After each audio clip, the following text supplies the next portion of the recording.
All right, today we're going to be watching murder shows. We're going to be watching Cops Discover Real Life Horror Movie Off the Road by Explore With Us. On September 9th, 2016, following a 911 call that abruptly cut off just as a woman was screaming for help, two deputies from Royce City, Texas head to a rural road where they find a hysterical woman desperately trying to get aid. The following report is based on official police records, and some of the footage has never been seen before until now. What's going on? My husband, he went to go help me. My Jeep is stuck around the corner, and he's been shot in the head. Please. He's around the corner. Come here. Come here. The guy took it. I don't have it. He's on my phone. I don't have anything. Come here. Have a seat. Have a seat. Have a seat. Please. Stay here. Stay here. Please. No, please go around. He's dead further. Please go. Was there a guy?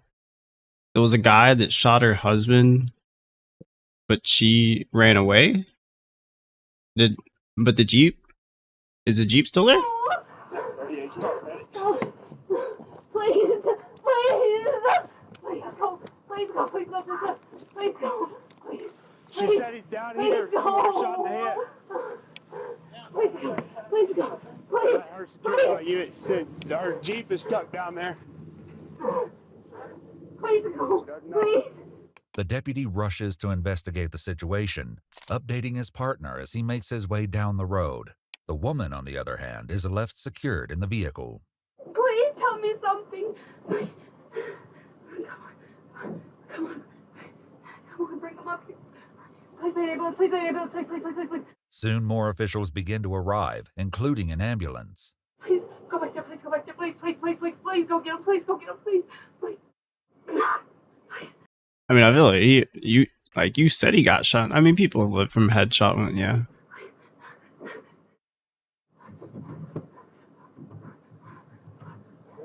No, is he okay? I have blood on my hands. I have blood on my hands and I ran. That's all I did. I don't have my phone. I don't have anything. Please let him be okay.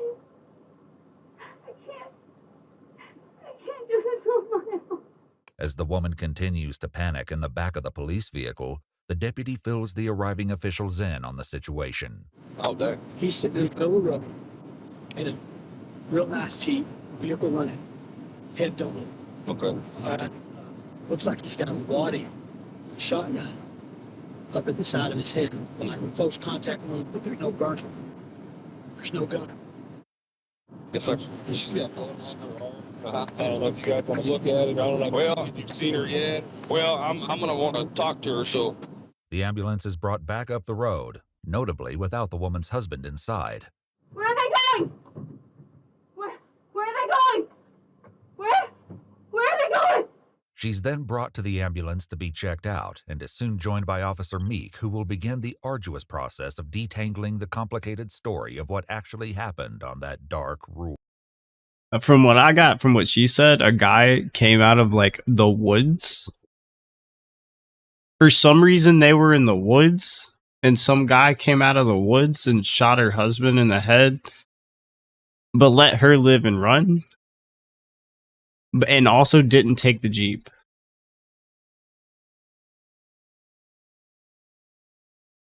If I got that correct. Road.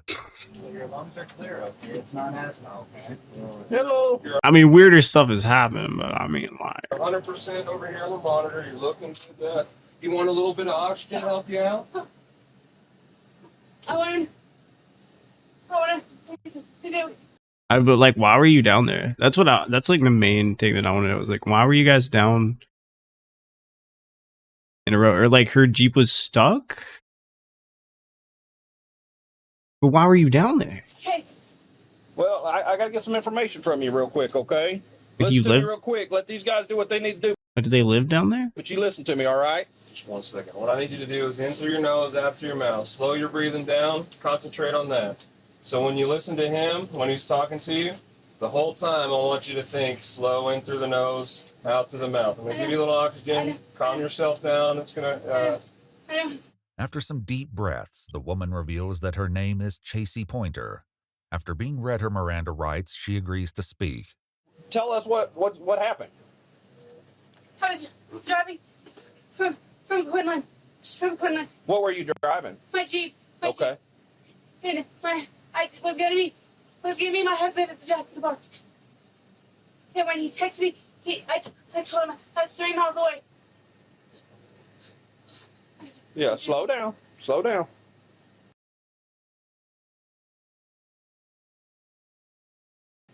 When he texted me, I came around the curve and I went off the road. And I called him to let him know what happened. When I was on the phone with him, he said, I don't think I can make it down the road.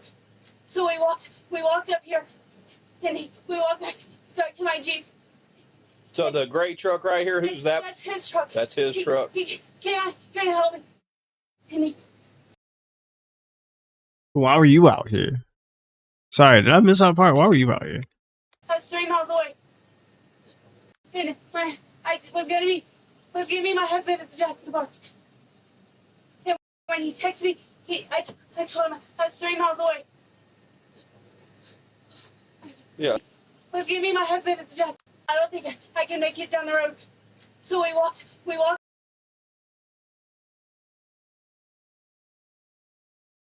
And I went off the road. And I called him to let him know what happened.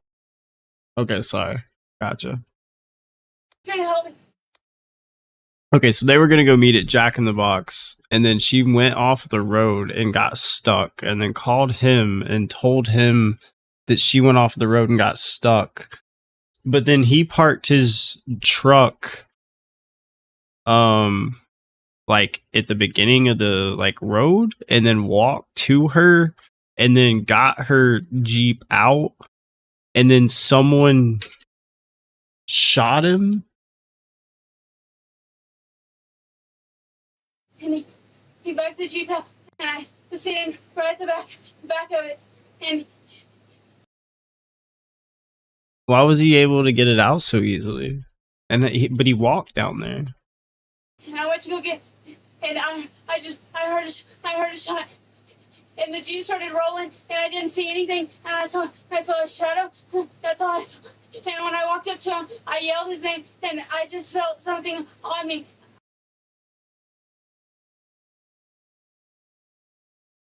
So a shadow man came out of the woods while your husband was helping you get your Jeep out and shot him and then ran away. I ran. I mean, there again, crazier things have happened, but like like I don't even think a serial killer would do that. Like just straight like run out of the woods and be like and then run back into the woods. And I didn't know what else to do, and I dropped my phone. There's a big. Unless someone like hated you and your husband or something, like dang. There's where I feel. I don't know where my phone is. Okay. That's all right. Calm down. Breathe slow. I'm trying. So was anyone else out there with you? No, I was out there by myself. And they said it was a shotgun, like straight to the head. So like whoever was doing this was like, you're gonna die. Like there's no like they came to kill. Oh, was it your husband? What's his name? Robert Pointer. Robert Pointer? Yeah, he's a That's firefighter. wild. I didn't mean to come down this road. I was good on. Sorry.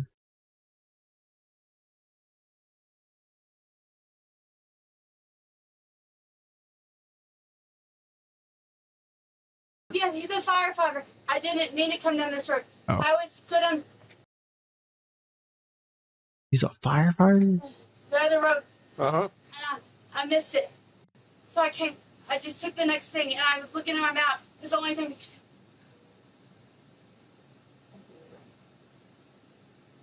You were looking at the map and what? You were looking at the map and what? He's like, I can't believe I did this. I'm just kidding. I mean, I don't know. I'm like 50-50. Just breathe for me, okay? That's my husband's blood. Just breathe for me. That's my husband's blood on me. Do you have the mud on you because y'all were trying to get the Jeep No, unstuck? I fell when I was running up here. Okay. While the EMTs check out Chacey, Officer Meek takes a few photos for evidence. During this process, she realizes something else is amiss. Hold your hands together just like that, palm straight now. There you go. My wedding ring is gone. Okay, hold on just a second. Chacey's rambling story will eventually become clearer, but it will also change frequently, leaving investigators with the complicated task of working out the truth. After being cleared by paramedics, Chacey exits the ambulance and is escorted back to the police vehicle. I just sore What are you sore from? from falling. I fell. While you're running? I would imagine your body would go into like complete shock though. And it would just hurt from that. Chacey claims that after she heard a shot and saw her husband slumped over in the driver's seat of her Jeep, she ran and tripped, falling in a mud puddle. She believes this is where her wedding ring, shoes, and phone were. It's also why she abruptly hung up when calling.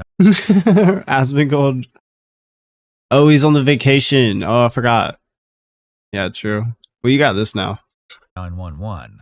She claims that she couldn't find the phone after she fell. Chacey then gives the investigator some background information about her marriage to Robert, who is 18 years her senior. We've been having problems. She believes this is. It's also why she abruptly hung up when calling 911. She claims that she couldn't find the phone after she fell. Chacey then gives the investigator some background information about her marriage to Robert, who is 18 years.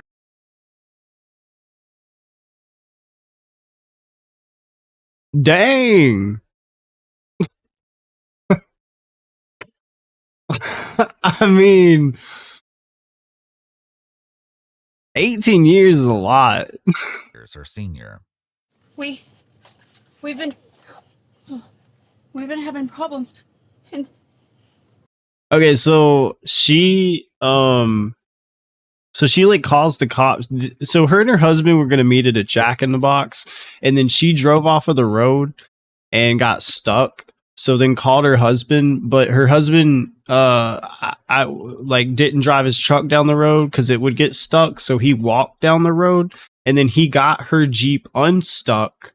And then someone like sprinted out of the woods and shot her husband in the head with a shotgun, and then sprinted back into the woods. So she ran and called 911 and then tripped while she was on the phone with 911 and lost her phone. And that's her story. I don't know what happened, but that's what she said. he's contacted an attorney to get a divorce. And I was okay with that. We've been married. And they're 18 years apart. And they're about to get a divorce. 6 years. Almost 7 years. And he said that he wasn't going to throw my stuff out anymore. He just wanted me to come home. And I told him that was fine. He said he didn't want to get divorced. And I told him I didn't want to either. I love him. He's a pain in the but I love him. The officer asks where she'd been coming from before her Jeep got stuck in the ditch, and she called Robert to help her move it.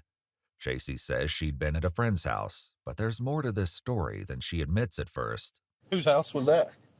Michael Garza. Michael Garza. Michael Garza? Yeah. Okay. How long you known him? For I don't know, 4 or 5 months. 4 or 5 months? Yeah. Is he like a boyfriend or just friend? Or He was letting me. He told me that I could stay at his house because he's not ever there. And how old is he? How old's Michael Garza? I don't. He's in his 30s. In his 30s? Yeah.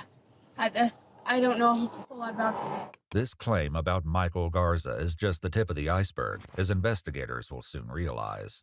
As the crime scene is locked down, Chacey is transported to the police station to give her statement about the horrific events of the night. Okay. Yeah, my feet are hurt from being barefoot. See, I've been paying attention. I know what happened. I know what she said. I've been paying attention. So I'll know. I'll know. Better tell the truth. Let me get this door.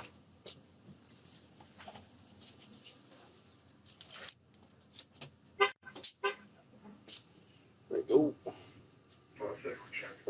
Just after 2 a.m., Chacey is brought into an interrogation room, and it's here that the real work of uncovering the twisted truth begins. Come sit right here in this great chair for me.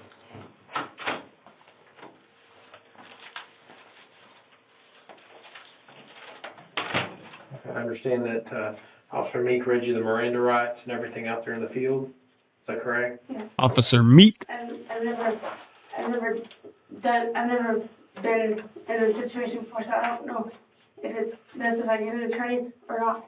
Okay. Well, you're not under arrest. Okay. Okay. You're not free to leave because we're still trying to figure out what all happened. Right. But you're not under arrest. Okay.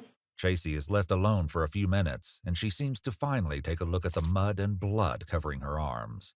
When the detective returns, Chacey begins to tell him about the problem she was having with Robert.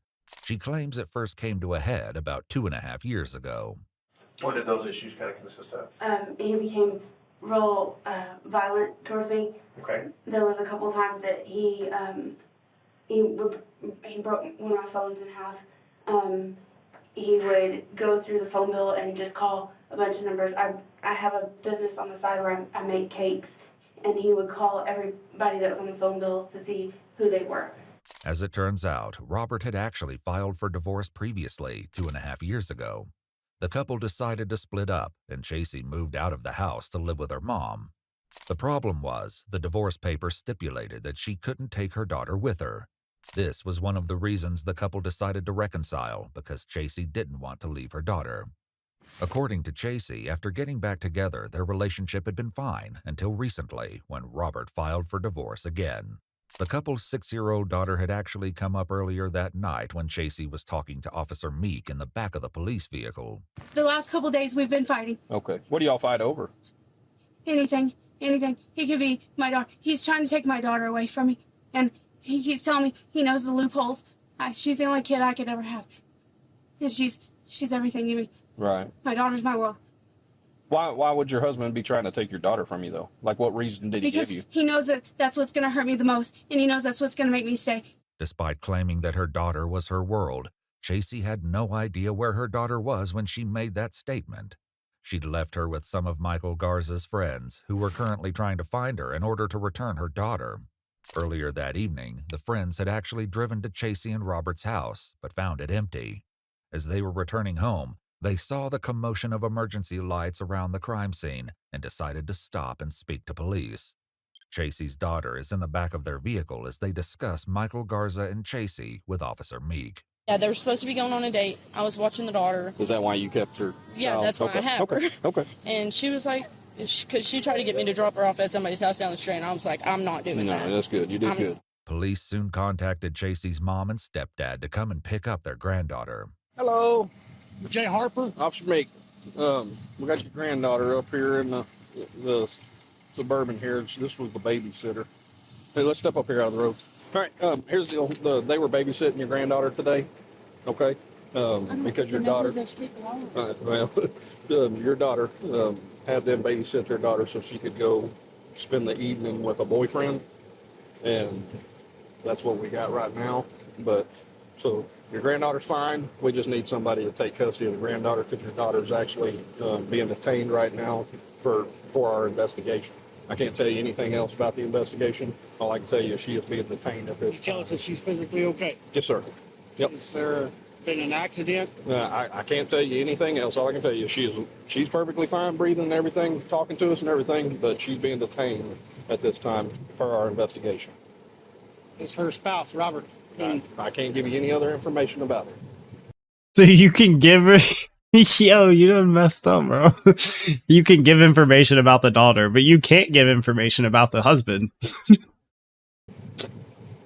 That's kind of uncomfortable, officer. I understand that. Desperate for answers, they begin quizzing Michael's friends about the situation. I don't know. Oh, okay. Maybe it was just like implied. And he meant it to be like implied. Gotcha. Anything about what's going on, except I was asking about her, on God's daughter, for how many days. Michael Garza. Mikey Garza? I don't know who Michael Garza is. What do we do from here?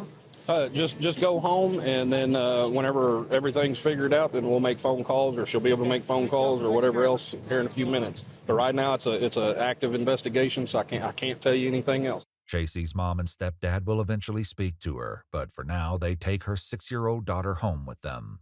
Back in her interrogation, Chacey explains that because there were problems in her relationship with Robert again, she'd started talking to Michael Garza, who she met on Facebook. This is only a partial truth. I met Michael Garcia through Facebook. Michael Garcia? Garza, sorry. Okay. I don't know why I always do that. We were just friends. That's it.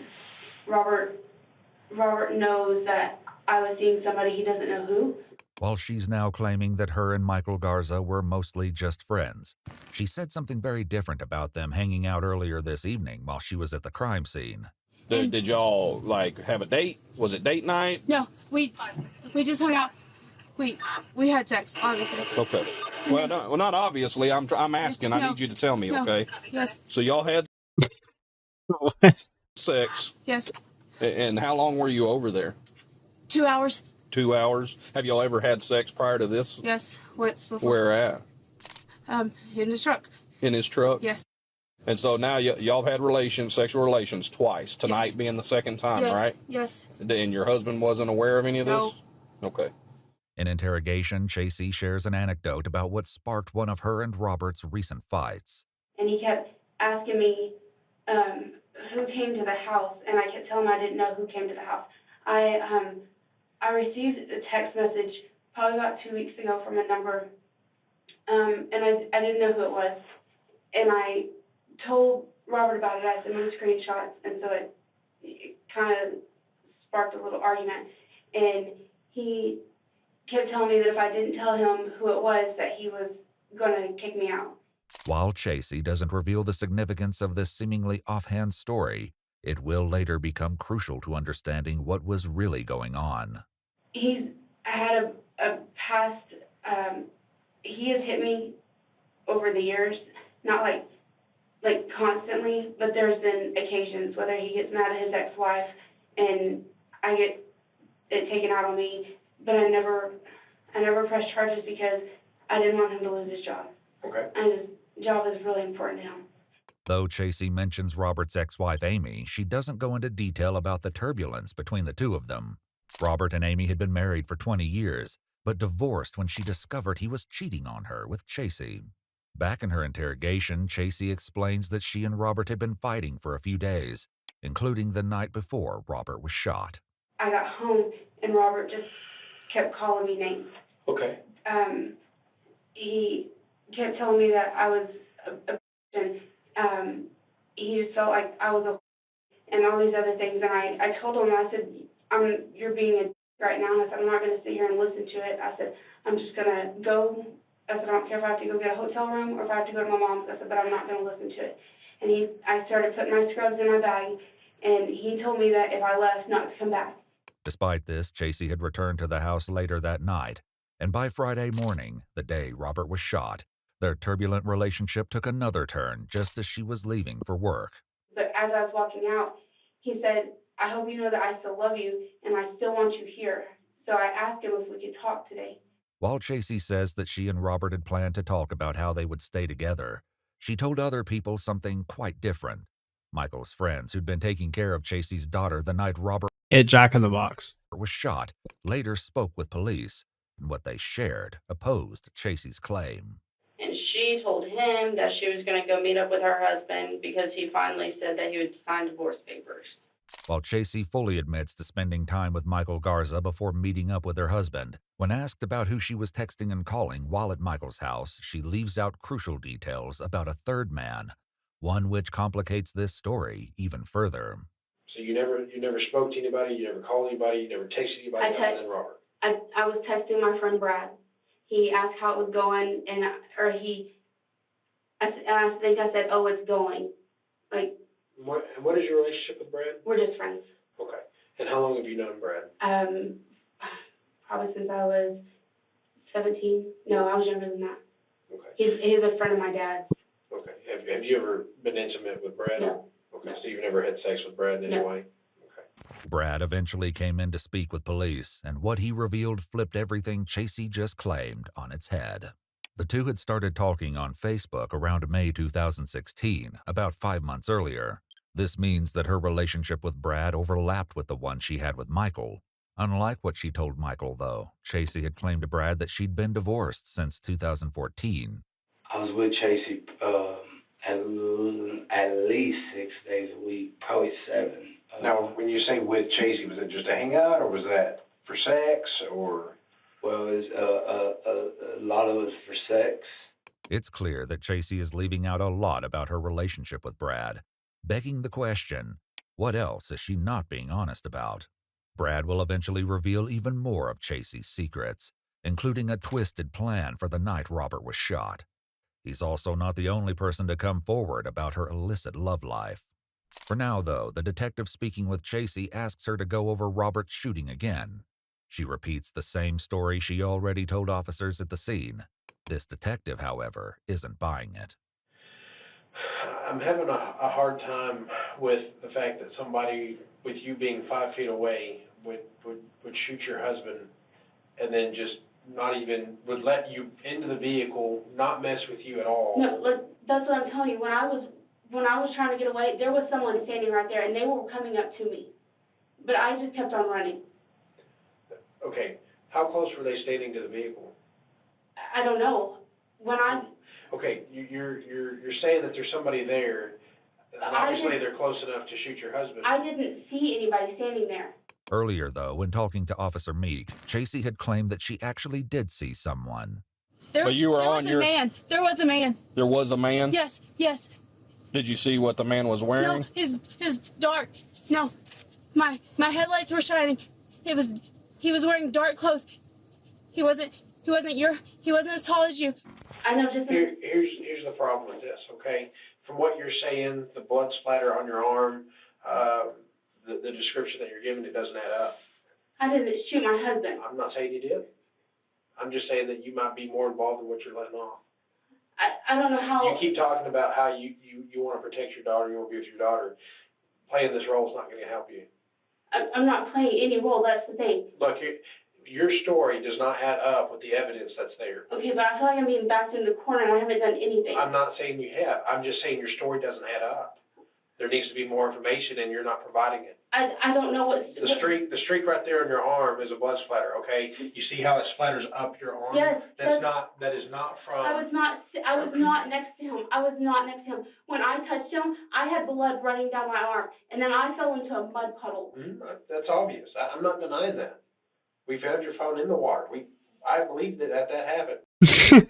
Yeah, that's wild. That you would keep the blood splatter on your arm going up your arm.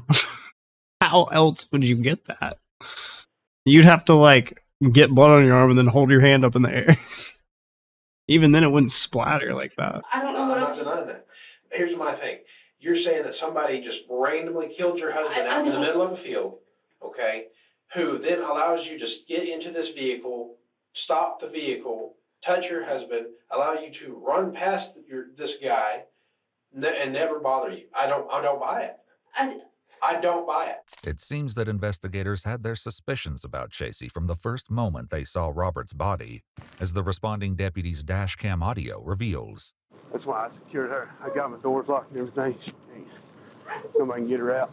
Chacey also didn't help diminish any suspicion when Officer Meek came to speak with her while she was sitting in the back of a police vehicle at the crime scene. Hey, Miss Pointer.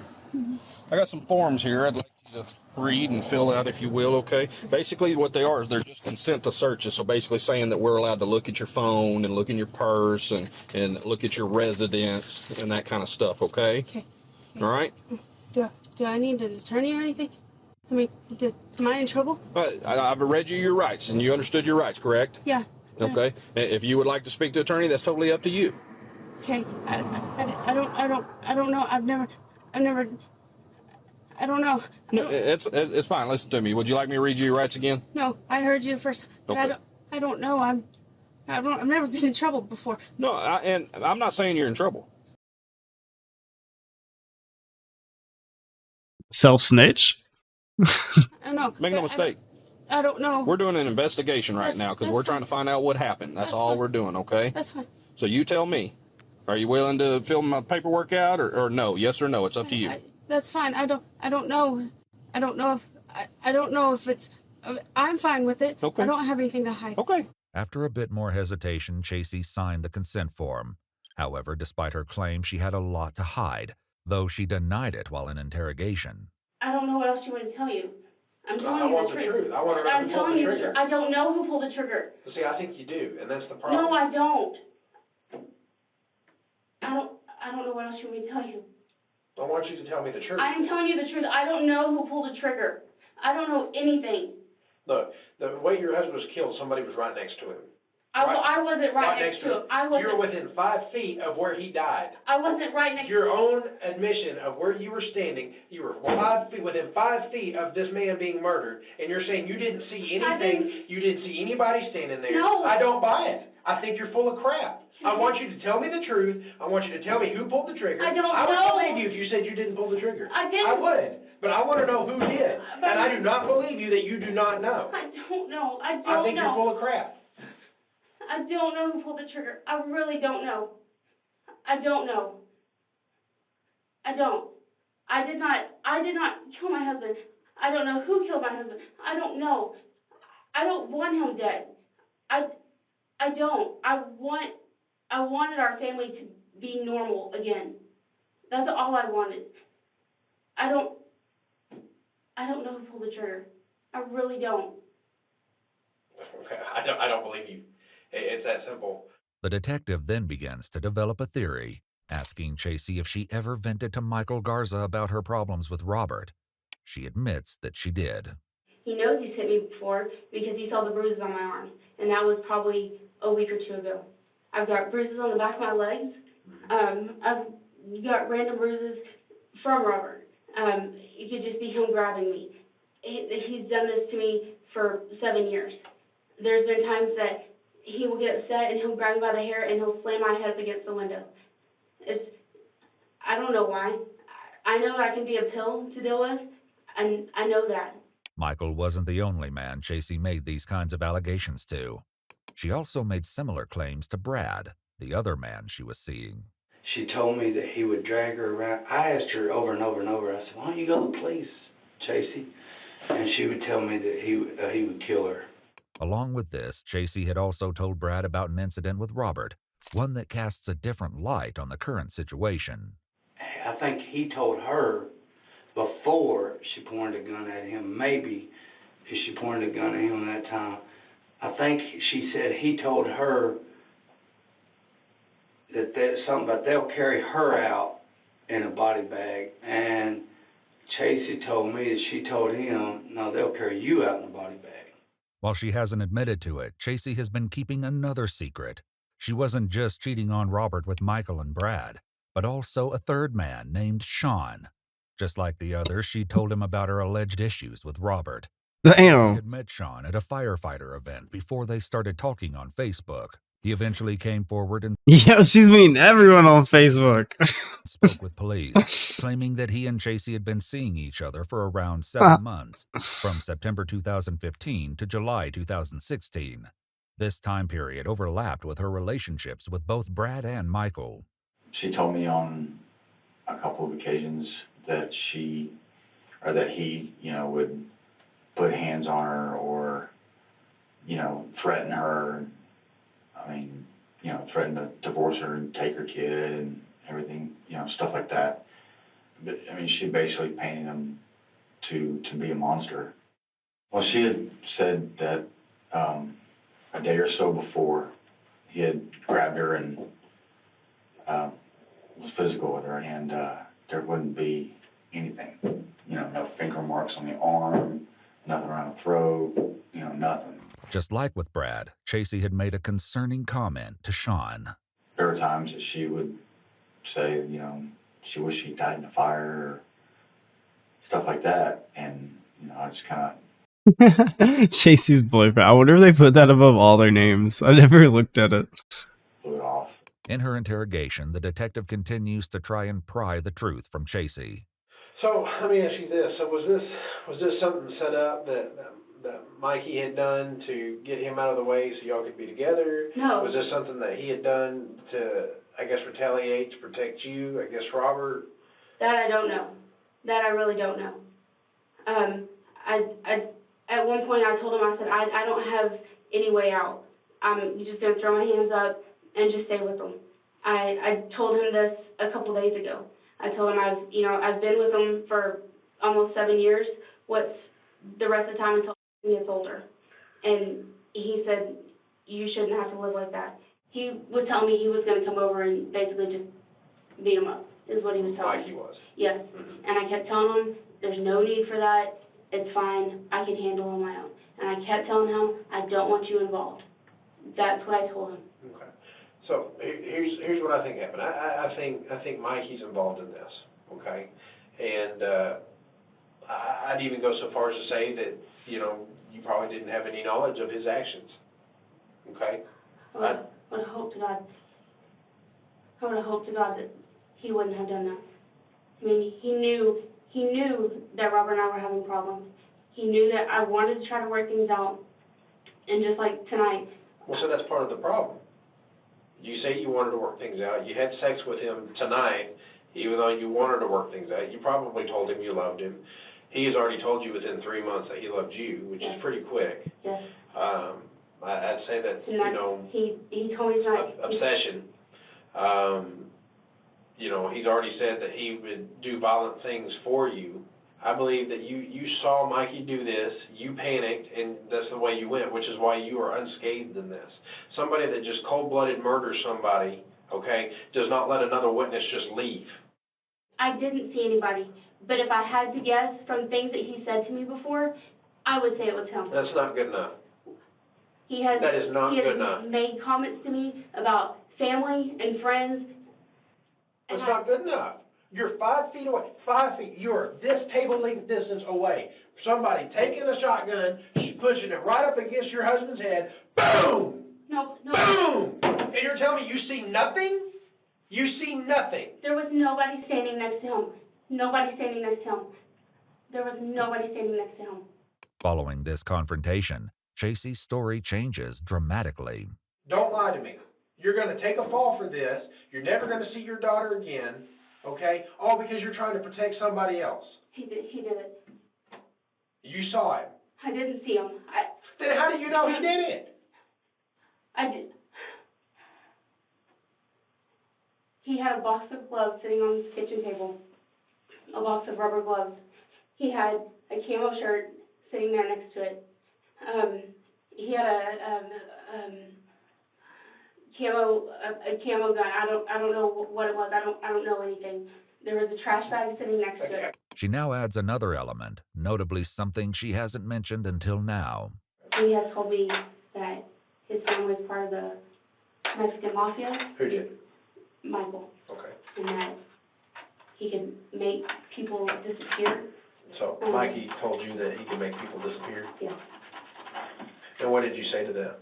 I told him that that's not what I wanted. Somewhat unsurprisingly, this new version contradicts something Chacey said earlier about Michael while sitting in the back of a police cruiser at the crime scene. Do you ever make any type of threats towards your husband or anything like that? Nothing. Now, though, Chacey is painting a very different picture of Michael. And I kept telling him that I felt like if I got too far into this and I did something to piss him off, that I was going to be the one to disappear. And I even said that to him tonight because he kept saying, I don't want him hitting you. Now I think you're just trying to get me to shut up, and you're saying something that you think I want to hear. I don't know if he did it, though. Okay. But from what he had sitting out on the table and the comments that he kept making, that's what I was going for. I told him, I said that I was going to go to dinner with Robert, and he kept saying, well, if I find out where you're at, I'm going to show up. And he said if I see him kiss you, he said, I'm going to cut his lips off. When did he say this? This was tonight. Getting Michael's side of the story, though, was about to prove harder than expected. Later on, the same day as Chacey's interview, investigators decide to raid Michael's house with Texas Rangers and Rockwall SWAT after hearing that he'd returned there sometime after Robert's death.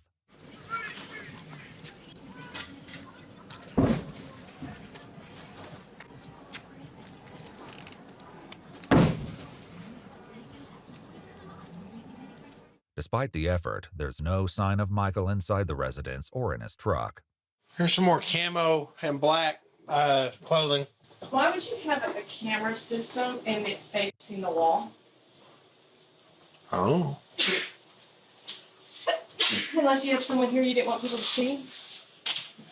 Yeah.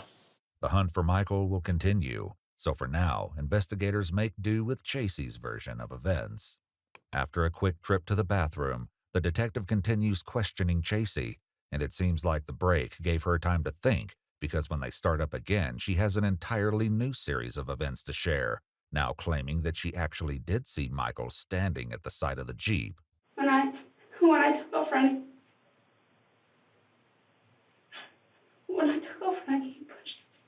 Mikey pushed you? he pushed me down, and that's when I dropped my phone. And my phone was right in front of me, and the screen was lit up. I don't know how y'all can do it. If y'all can, the call was ended.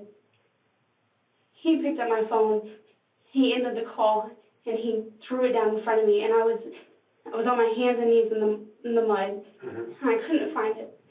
Though she'd been claiming up until now that she dropped her phone in the mud puddle, causing the 911 call to end, when authorities first arrived, Chacey slipped up.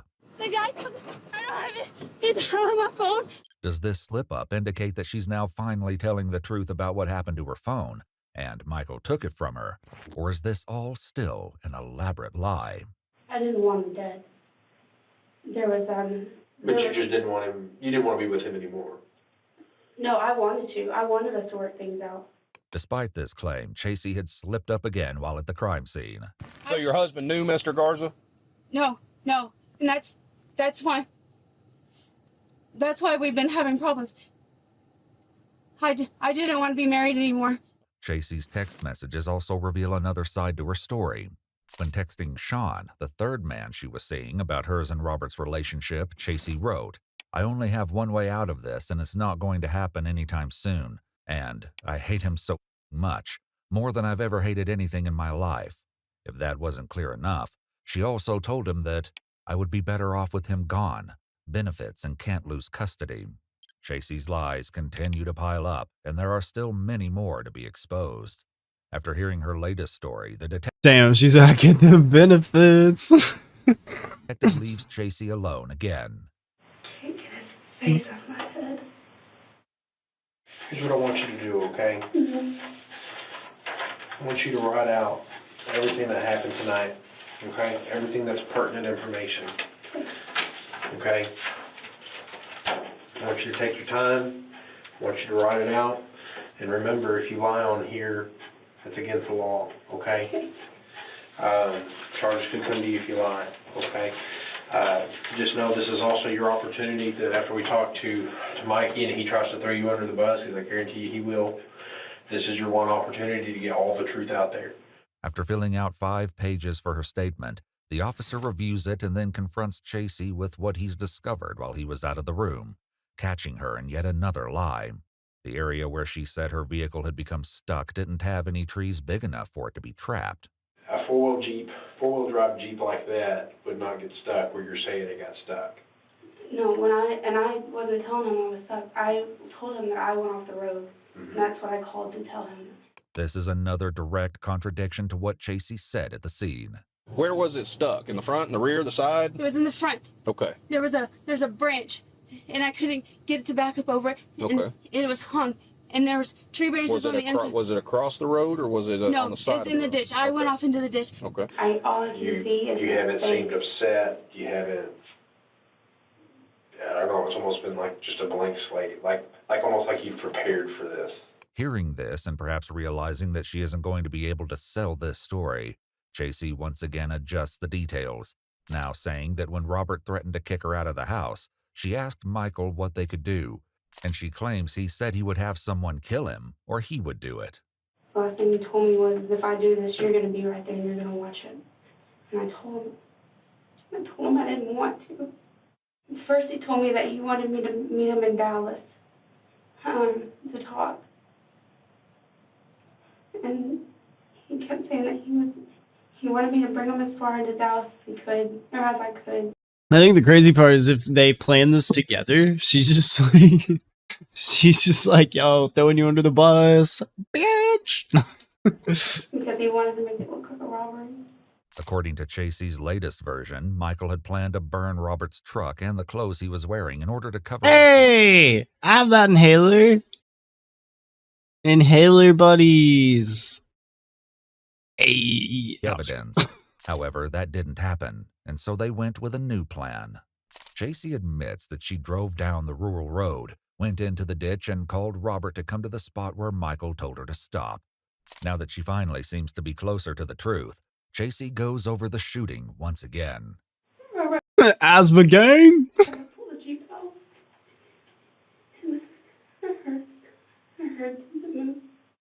Take a deep breath. Okay. He didn't even have time to react, and he shot. Oh my God, he shot him. I told him to stop.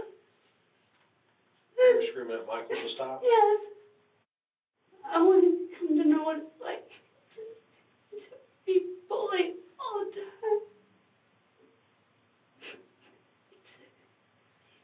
He's constantly telling me how worthless I am. I'm a bad mom. I'm not a bad mom. Even though it seems like Chacey has finally begun to divulge the truth, there's another element that she has withheld from all versions of her story. When Brad came to speak with detectives, he revealed that around the time of the shooting, he was actually in contact with Chacey. Whenever you guys said I talked to Chacey about 10 o'clock at night, it was a night obvious of the murder. She told me she was at the hospital. Chacey made the call to 911 at 10:48 p.m., meaning that Chacey was on the phone with Brad just before the shooting.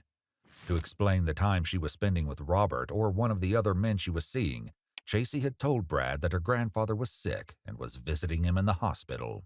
She even told him that he'd passed away that evening. I even got messages showing she was on her way to my house whenever all this went down, but I thought she was leaving the hospital. Brad now suspects that Chacey had planned for him to be her alibi for the time of Robert's shooting, as she was supposed to stay the night with him. For now, the detective makes do with the current story he has from Chacey. We're going to do this again. Okay? Write out everything that happened in this time, everything that you told me. Okay? Oh, God. she got to write it out. Bro. There's going to be 3 different stories. When I was talking about the emotions, this is one of the emotions that I think you're truly being sincere about. He made me feel like all the time. But when he wasn't being he pushed me to be a better person. Chacey is left alone to once again write up a new statement.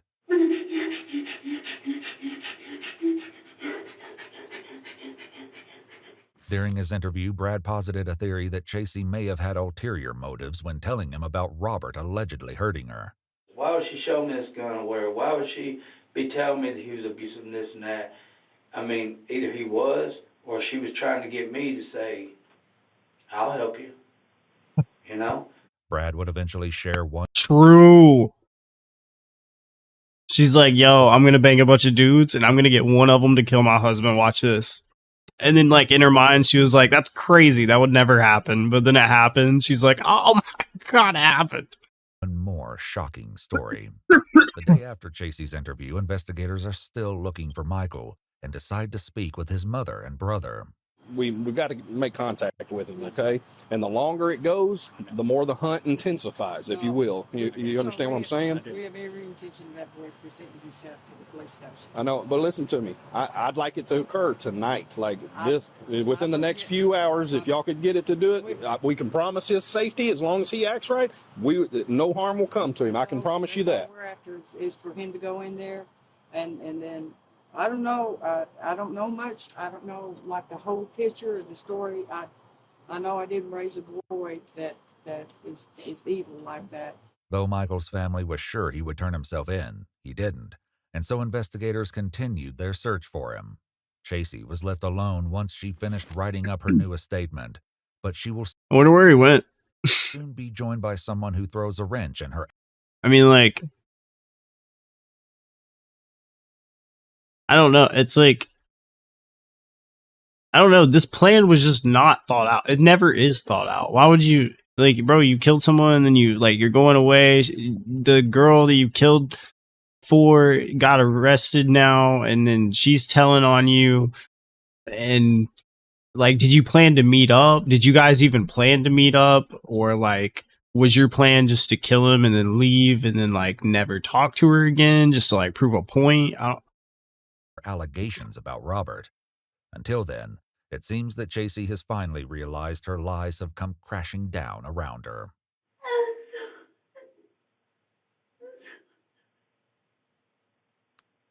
I'm so sorry. I just wanted to stop beating up on me. Chacey is eventually joined by. I mean, is it not, like, crazy to think, like, you could have gotten a job and lived on your own with your daughter? Like, is that crazy to think about? Am I, like, insane to think that, like, you could do that? Oh, wait, never mind. She couldn't do that because she wouldn't get custody. Well, that's a whole nother thing. Why wouldn't she get custody? Anyway. By her mother and her stepdad. You know her physically? Can you tell us? The truth. Yeah, but like, like, but why though? Why would she not get custody? Like, has she done something in the past that would make her not get custody? Or because the dude was like I forgot, like a police officer or something? And it's being recorded. Robert and I have been having. Robert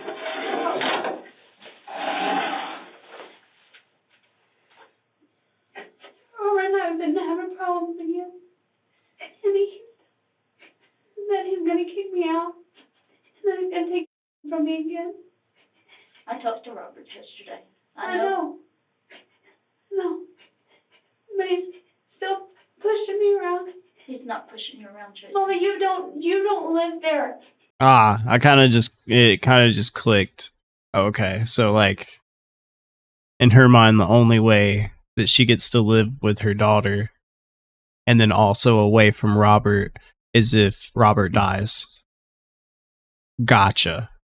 Understood. You're not gonna yell at me, Chacey.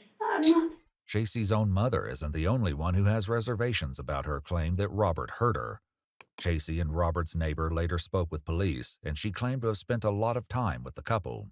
I look at this and I look at, how she says that he was beating her and she just wanted him to be hurt. And I'm like, no, there's no way. There's no way.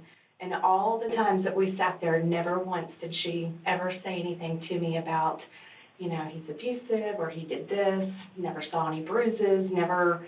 I mean, they seem to be this happy couple. She never shied away if he lifted his arm or anything like never. that. Robert's ex-wife, Amy, also has her doubts about Chacey's allegations. Did you ever see him get physically abusive with her? No. He stood there. Anytime we saw that she would lose it, he just stood there and took it, because he was a big man. So, I mean, it didn't really faze him, Okay. Was he ever physically abusive to you? No. Okay. Never. If he got upset about something, he was more inclined to be quiet about, and then bring it up later, at a later time. But no, he never was abusive, never, I don't even remember him ever yelling or anything like that. Robert's daughter, Nicole, also shared a story about a fight she witnessed between Chacey and Robert, casting further uncertainty on Chacey's claims. They got into an argument, Dad and Chacey did. Okay. And she threw herself into a wall and said, was trying to act like he was the one hurting her. But I visually watched her throw herself into the wall and then start yelling about Robert, stop it. And he was like, what are you talking about? And it was very confusing. Back in the interrogation room.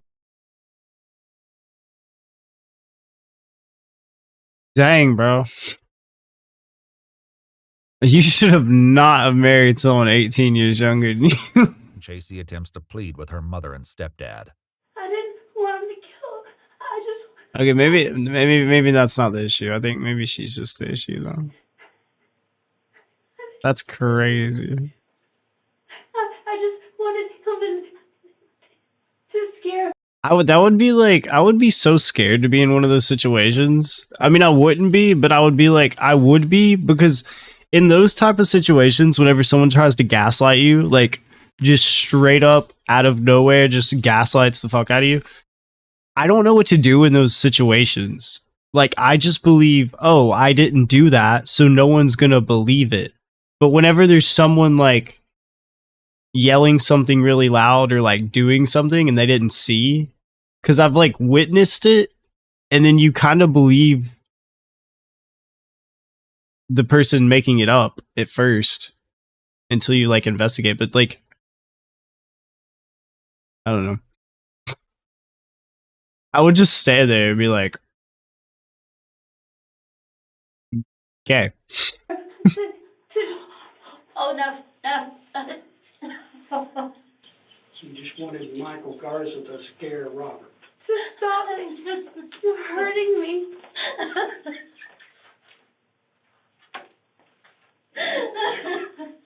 Shirley, do you want to go out? Officer, can we get my wife out, please? I yelled at him and I told him not to. I did. I told him not to. And as I was walking up, he did it. I told him not to. After Chacey's mom leaves the room, her stepdad attempts to get Chacey to see the big picture.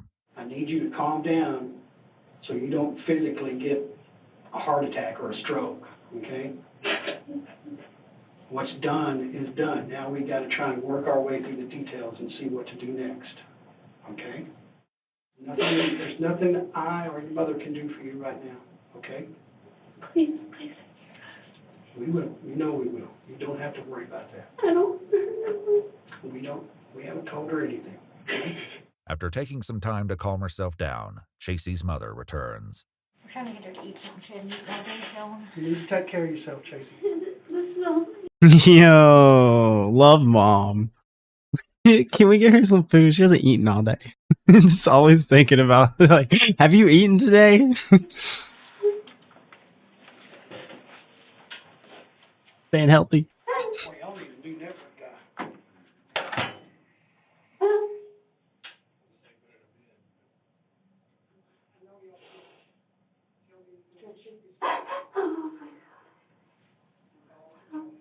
Listen to me. You have got to tell the truth. I did. Okay. I was so scared. I told him. I did. The only thing that's going to save you. Though she's repeated her story countless times by now, when speaking with her mom, Chacey adds a new detail, this time about the location of her wedding ring. You don't have any shoes or anything? My shoes are gone. He has my wedding ring. Who? My cousin wedding ring. Why? He took my earrings and my wedding ring. There seems to be a pattern for her. This is another departure from what Chacey claimed earlier. My wedding ring is in that puddle. Okay. My wedding ring is in that puddle. There's still one more element of this twisted story. Though Chacey had concocted an intricate web of lies, everything had started to fall apart in recent weeks. Just under 2 weeks before Robert's death, Brad decided to go to Chacey's house when she wasn't answering her phone. He'd been to the house many times before, and Chacey told him that she lived there alone with her daughter. He claimed to have never seen any sign of Robert until that night. She answers the door in kind of a frantic way and is pushing me down the sidewalk. Like, opens the door, answers the door, and just kind of like shoves me back on. She said, Brad, he's here. Just get on going. I said, Chacey, easy. I said, don't worry about whatever. She said, no, get going, Brad. He'll kill you or whatever. That's what she told me. Earlier in her interrogation, Chacey made an offhand comment about Robert wondering who had come to the house. It seems that the person he was inquiring about had been Brad. And he kept asking me who came to the house, and I kept telling him I didn't know who came to the house. Despite Chacey's denials, it seems that Robert suspected Chacey was seeing other men. He'd even installed a security system inside the home to try and catch her. Robert's daughter actually spoke to him a few hours before his death, confirming that he'd planned to leave and take his and Chacey's daughter with him. He was complaining, kind of, about her and how I guess the marriage was not really a marriage anymore. Like, she didn't sleep in the same bedroom, and it wasn't sunshine and rainbows. Sure. And he said she was kind of nuts.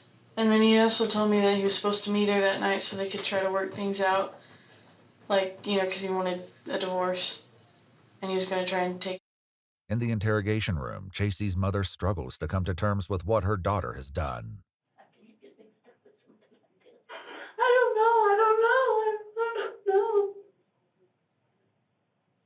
I don't know. That's wild. I still don't know if she killed him or did the other guy, Michael, killed him.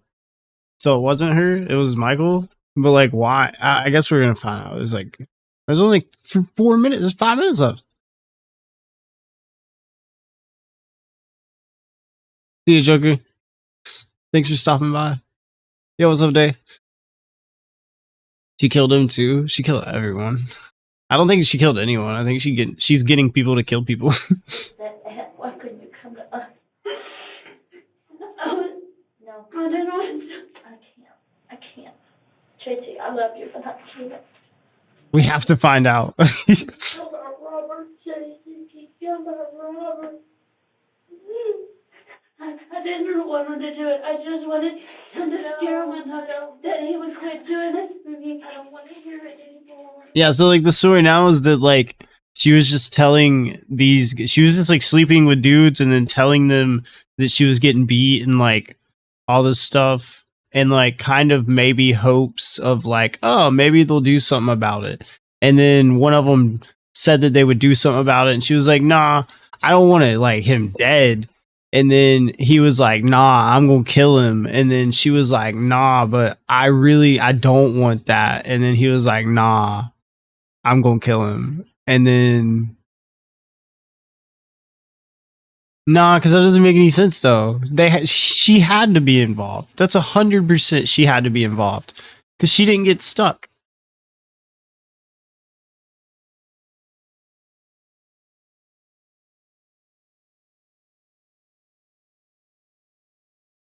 Yeah. Yeah, so her and Michael. Yeah. But they planned it. Like, it was obviously that, but like, they planned it. Like, they planned it. I feel like. After her mother. And it was like horribly too. I don't know who came up with the like, oh, I'm gonna drive off. I'm gonna drop 10 feet off the side of the road and say that I'm stuck. Leaves, Chacey once again breaks down in tears, but she isn't left alone for long. In a big ass Jeep. Chacey, Come on over here. you're being placed under arrest for conspiracy to commit murder. You understand that? Turn around, put your hands on your back. She's going to pat you down, okay? Right quick. Just put your hands up there. She's going to pat you down. Do you have anything on you? Okay, do you have anything on you? I don't. In you, and they find it at the jail, you could be charged with it. Just understand that, okay? The only thing I just have on me. That's all I have. Okay, they'll take care of that. Okay, let me see your hands. I'm going to put the gun real light, okay?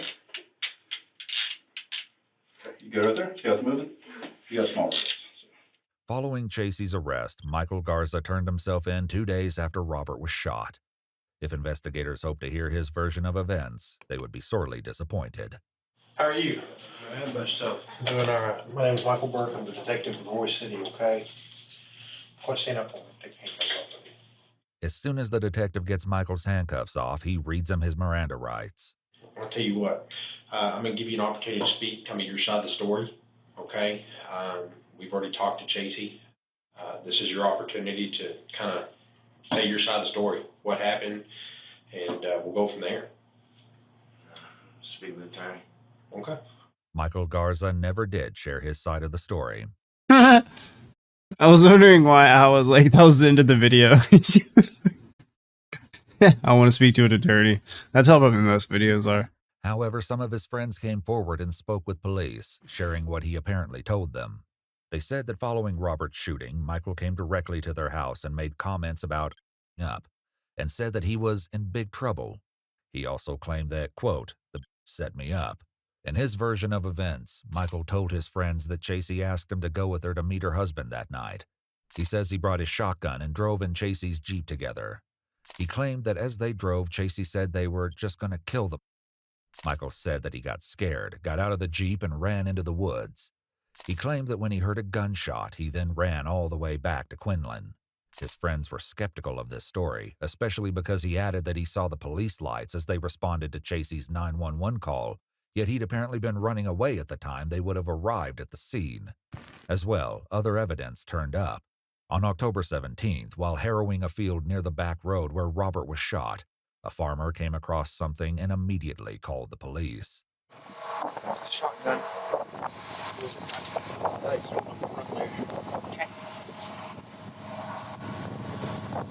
The firearm wasn't the only discovery made in that field.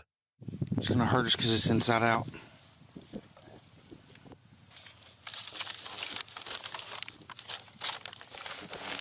A balaclava is also found abandoned nearby.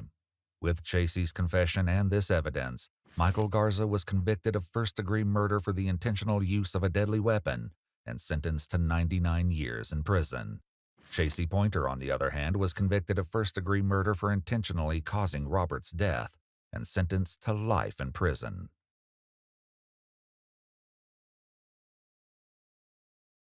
Dang, that's crazy.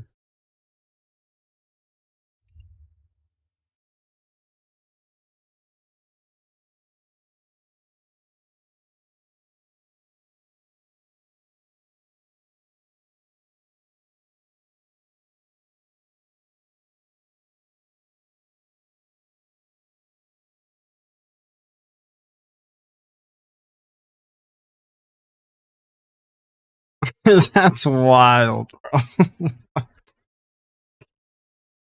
That's one of the more wild ones I've seen.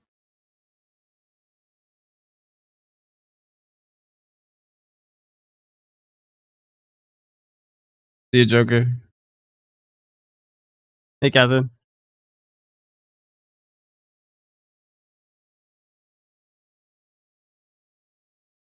I can't get over how wild that was. That was wild.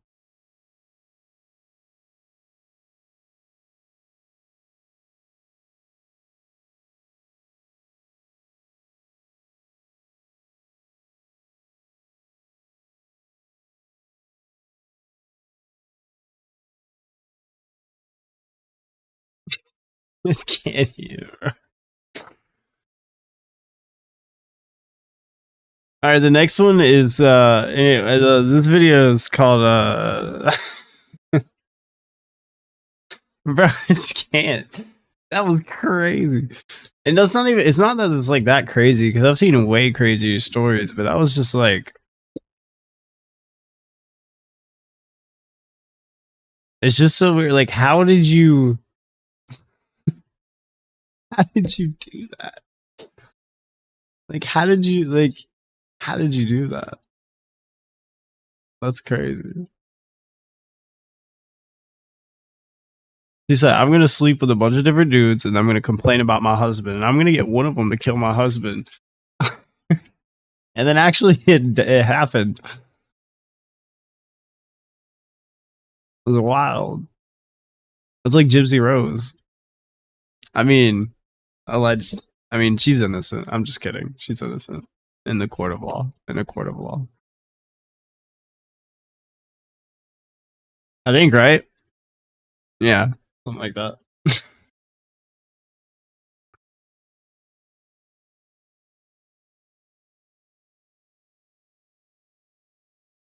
All right, now we're going to watch YouTube's Darkest Videos, number 8 by Nick Crowley.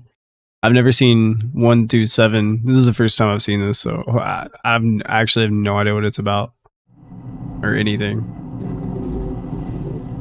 It looks scary, though. It was 2:46 p.m. Scary. Shake. Knock it off.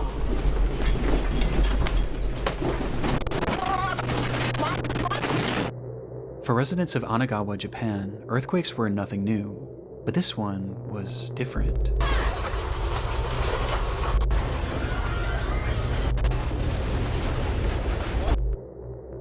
carried with it a violence that none of the locals had ever felt before, and by the time the shaking had stopped, everyone in the city seemed to be left in a momentary state of shock. This was especially true for the nearly 160 Chinese workers and students that had recently moved to the area, with most having never experienced any earthquake, let alone one of this magnitude. Of these workers, yeah, like I've never experienced an earthquake before, and if I feel the earth shake at all, I'm freaking out. I have no idea what's happening. Were a tight-knit group of 20 women who had recently been hired as trainees at a company called Sato Susan, a company that sold fresh seafood. And having been at work at the time of the quake, they frantically ran out of the building and stood in the street desperately trying to figure out what to do next, unaware of the fact that the real horrors were still yet to come. In Japan, it's not just the earthquakes you have to worry about, but the tsunamis that often follow. And usually, the bigger the earthquake, the bigger the wave.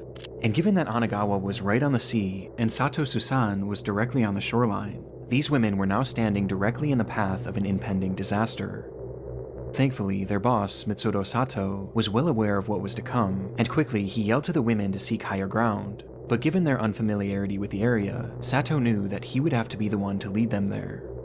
The group readily listened, and they quickly followed Sato as he led them up a set of stairs on a nearby hill, where they eventually reached a shrine that overlooked Anagawa and the sea.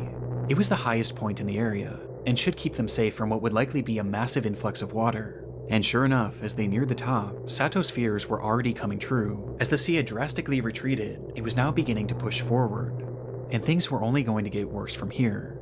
But despite understanding this, it wasn't a deterrent for Sato, as once he deemed the altitude safe enough for this group of women, he then turned around and began to walk back down the hill towards the slowly flooding city.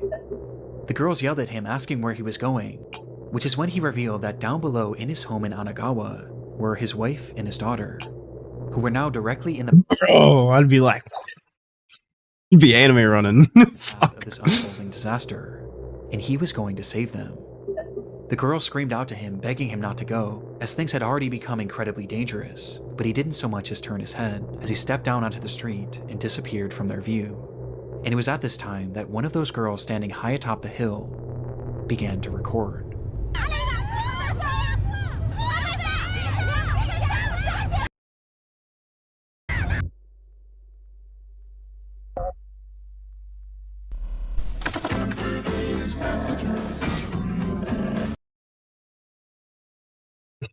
Yo, you can't ruin it with an ad. Come on now.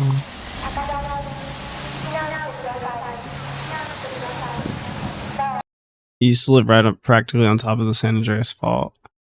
Yo, I bet that was scary the first time you I was gonna say witnessed an earthquake. Felt an earthquake.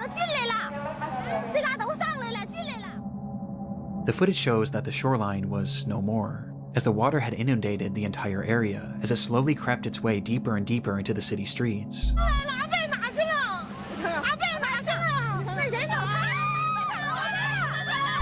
The women were understandably in a panic, trying to make sense of this ordeal that they were now given a front row seat to. And as they record, we can hear them desperately calling out for Sato, but at no point do we see him. We just know that he's down there, somewhere. And as the desperation in their pleas increases, so too does the fury of the water.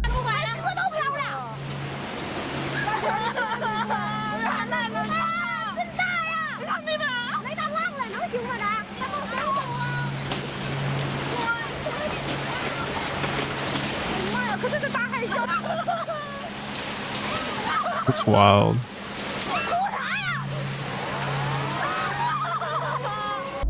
They could only watch as Anagawa as they knew it was completely eviscerated.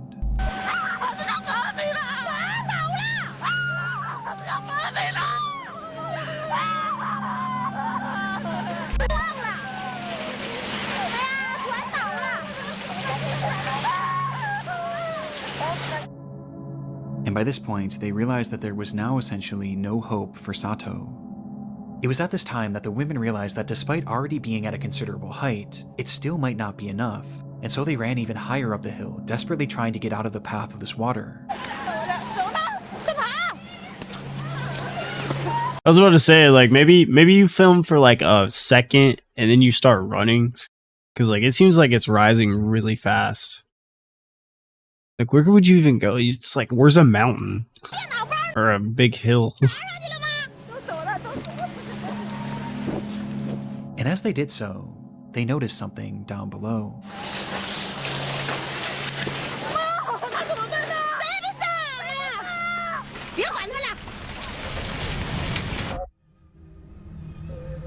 Standing on a rooftop in the middle of this massive tsunami was Mitsuro Sato. The building that he stood on was once a full 2 stories off the ground, but was now just a few inches above the surface of the water. That's wild. Like, what do? You can't, once you get in the water, you're like swept away. You have to stay on something. The women again call out to him, this time even more frantically, but at this point, it was no use. And when the camera is taken off Sato for just a split second, we can hear just from the women's reaction the exact moment that he swept away.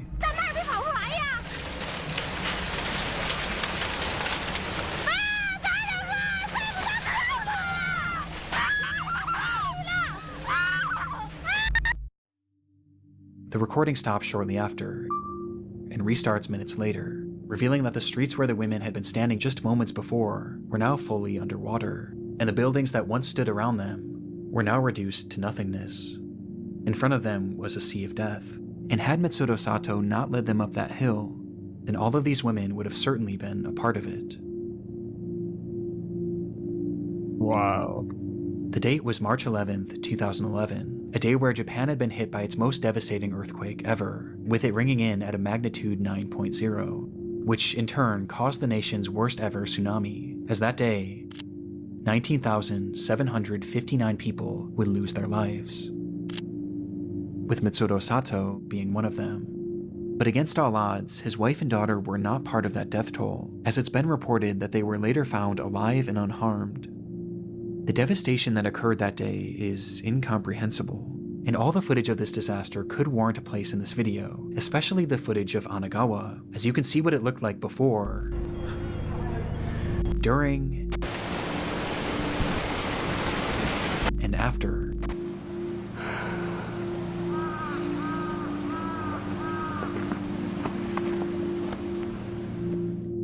But what I found so interesting about this was all throughout this disaster were stories like Sato's, a man who risked his life to save 20 women that he hardly knew, and a man who gave his life trying to save his family, walking directly into the path of the worst natural disaster in modern Japanese history, all in an attempt to save the ones that he loved. And I honestly find it quite beautiful that afterwards, these women adamantly shared his story and made sure that the world forever remembered Mitsuro Sato as the hero that he was. And of those 160 Chinese migrants who worked in the area, it was later reported that not a single one of them perished, which speaks volumes about the people of Anagawa, who so readily put others' lives before their own.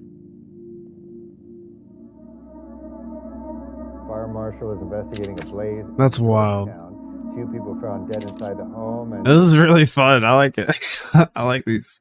so far it's not known how the fire started.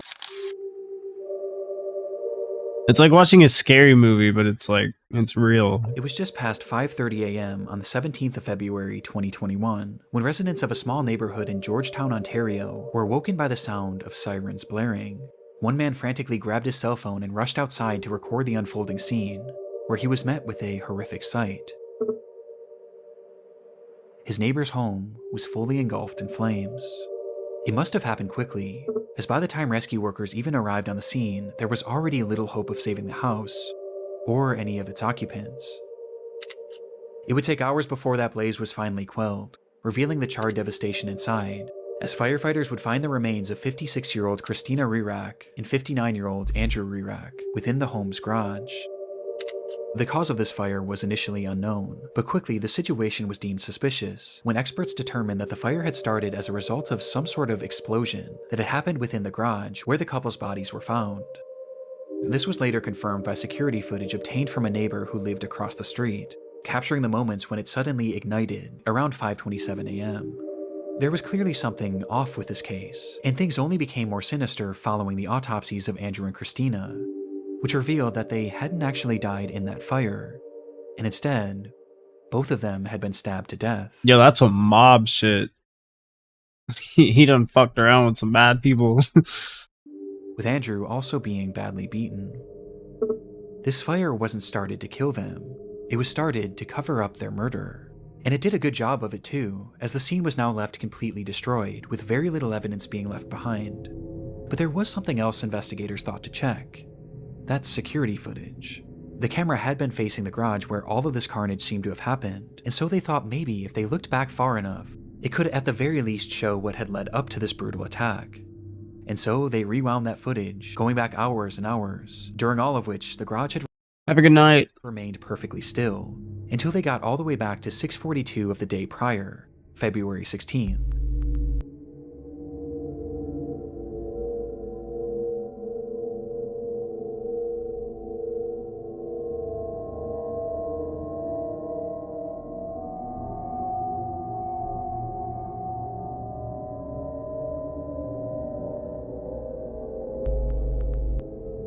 The film showed the moments that the couple had arrived home together inside of Christina's car, which Andrew had been driving that night, as he pulled uneventfully into the garage.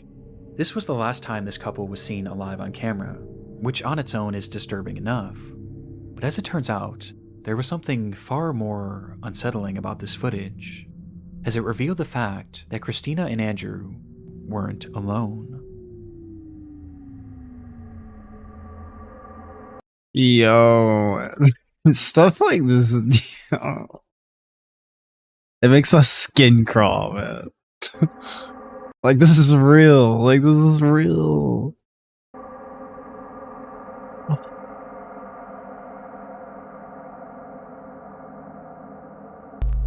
Nah. Nah.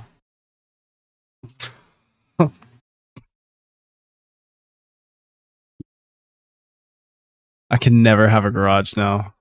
I can never have a garage. I will never have a garage. Nope. Nope. Mm-mm. Mm-mm. Mm-mm. Mm-mm.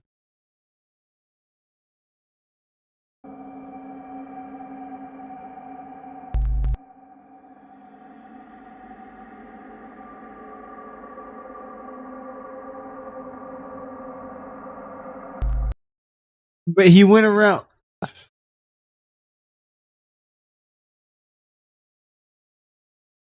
But if they're both in there. The footage showed a tall figure, its features completely shrouded in darkness, almost as if it were a shadow, with this figure lying in wait out of sight on the side of the house, until right after Andrew pulls the car into the garage, when this person slips in behind them.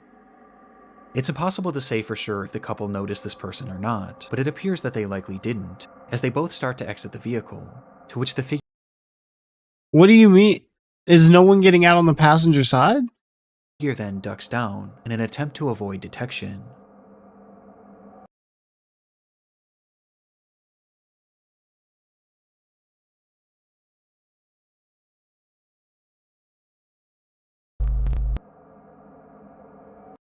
Well, did one of them already get out? I'm confused. Who's getting out on the passenger side? Weren't alone.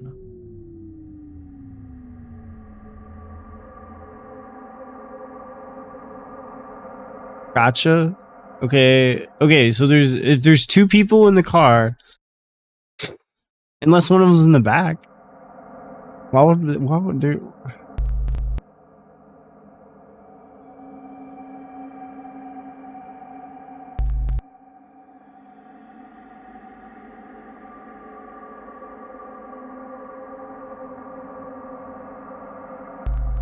The footage showed a tall figure, its features completely shrouded in darkness, almost as if it were a shadow, with this figure lying in wait out of sight on the side of the house, until right after Andrew pulls the car into the garage, when this person slips in behind them. It's impossible to say for sure if the couple noticed this person or not, but it appears that they likely didn't, as they both start to exit the vehicle. Okay, one. The figure then ducks down in an attempt to avoid detection.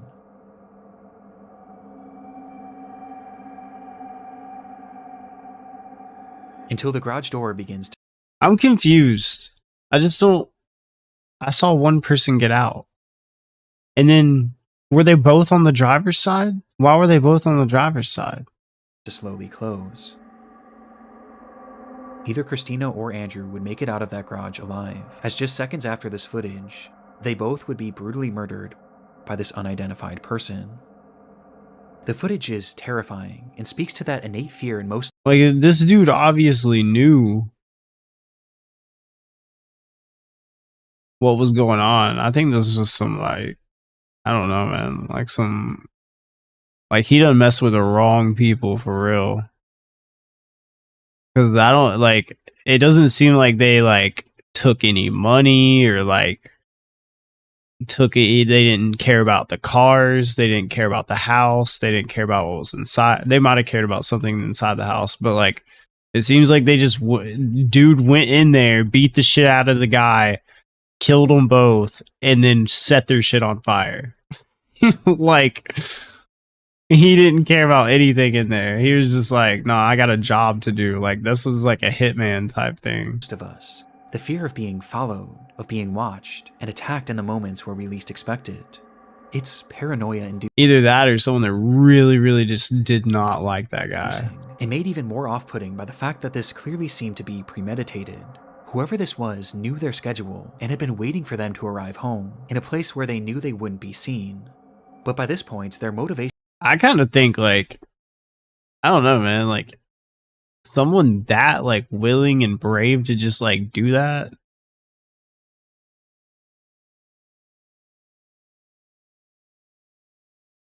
It's like mafia hitman. was as unknown as their identity. It's a crazy hobo. Following the discovery of this footage, bits and pieces were released to the press in order to get the public's help in identifying this unknown assailant.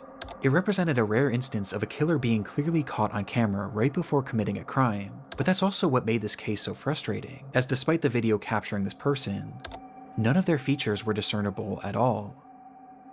Unsurprisingly, the footage didn't bring in any relevant leads, but it at the very least showed investigators that whoever this person was knew the couple, due to its obvious premeditation. Though when looking into both Andrew and Christina, it was clear that neither of them really had any enemies in their life, with the exception of one.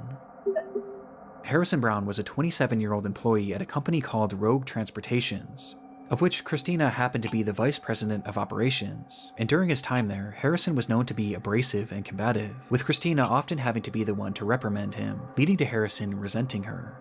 It isn't clear how police were tipped off about this strained working relationship, but they had somehow grown suspicious enough of Harrison to pay his home a visit, and what they found inside showed that this resentment he had towards Christina had actually morphed into a twisted obsession. Inside, police found satellite images of the Rear-X home, along with the software on the man's computer and cell phone that showed that on the 12th of February, he had secretly attached a tracking device to Christina's car, and he had been tracking her movements for days, which is precisely how he knew when she would be arriving home. And as if this revelation wasn't damning enough, they would also find a broken knife in his garage that contained trace amounts of Christina's blood. It was obvious what Harrison had done, and when confronted with this evidence, there was nothing more he could say other than the truth. So he admitted he had grown a hatred for Christina because of the way that she had treated him at work, and he decided that he needed to get his revenge. It's a hitman. It's the mafia. Bro, this is a mad employee. Fuck. That's when he purchased this tracking device and began obsessing over her movements, studying them before finding the perfect time and place to strike. And on February 16th, he waited outside the Rear-X home and snuck into their garage before attacking and killing them both. After the assault, Harrison would leave the home, where he began to grow paranoid about being caught, and so he returned to the house the very next morning to start that fire, with the hopes being that the blaze would cover up his tracks. Though thankfully, this didn't work, and after pleading guilty to 2 counts of first-degree murder and 1 count of arson, Harrison Brown would be sentenced to life in prison.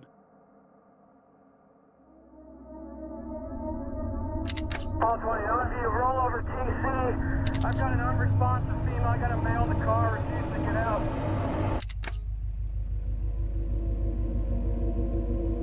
It's the eve of Thanksgiving, 2015.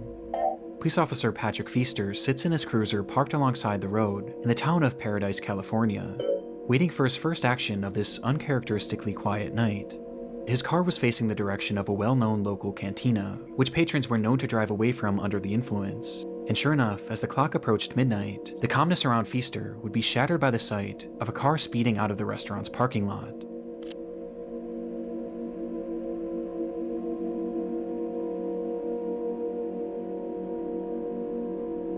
The car went unseen by Feaster's dashcam, but not by Feaster himself, as he took off, doing his best to catch up with the car that was now speeding down the road, and within a few seconds, he does. As the car slowly comes into frame for the first time, inside that vehicle was 26-year-old Andrew Thomas and his ex-wife, 23-year-old Darian Aaron. Andrew had been drinking heavily that night and was well over the legal limit, with his driving showing as much as he failed to pull over once Feaster approached him, resulting in a police chase that would only end up lasting just a few seconds.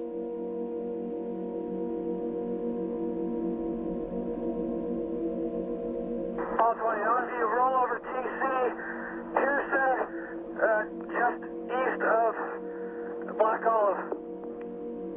Copy, roll over TC, east of Black Olive.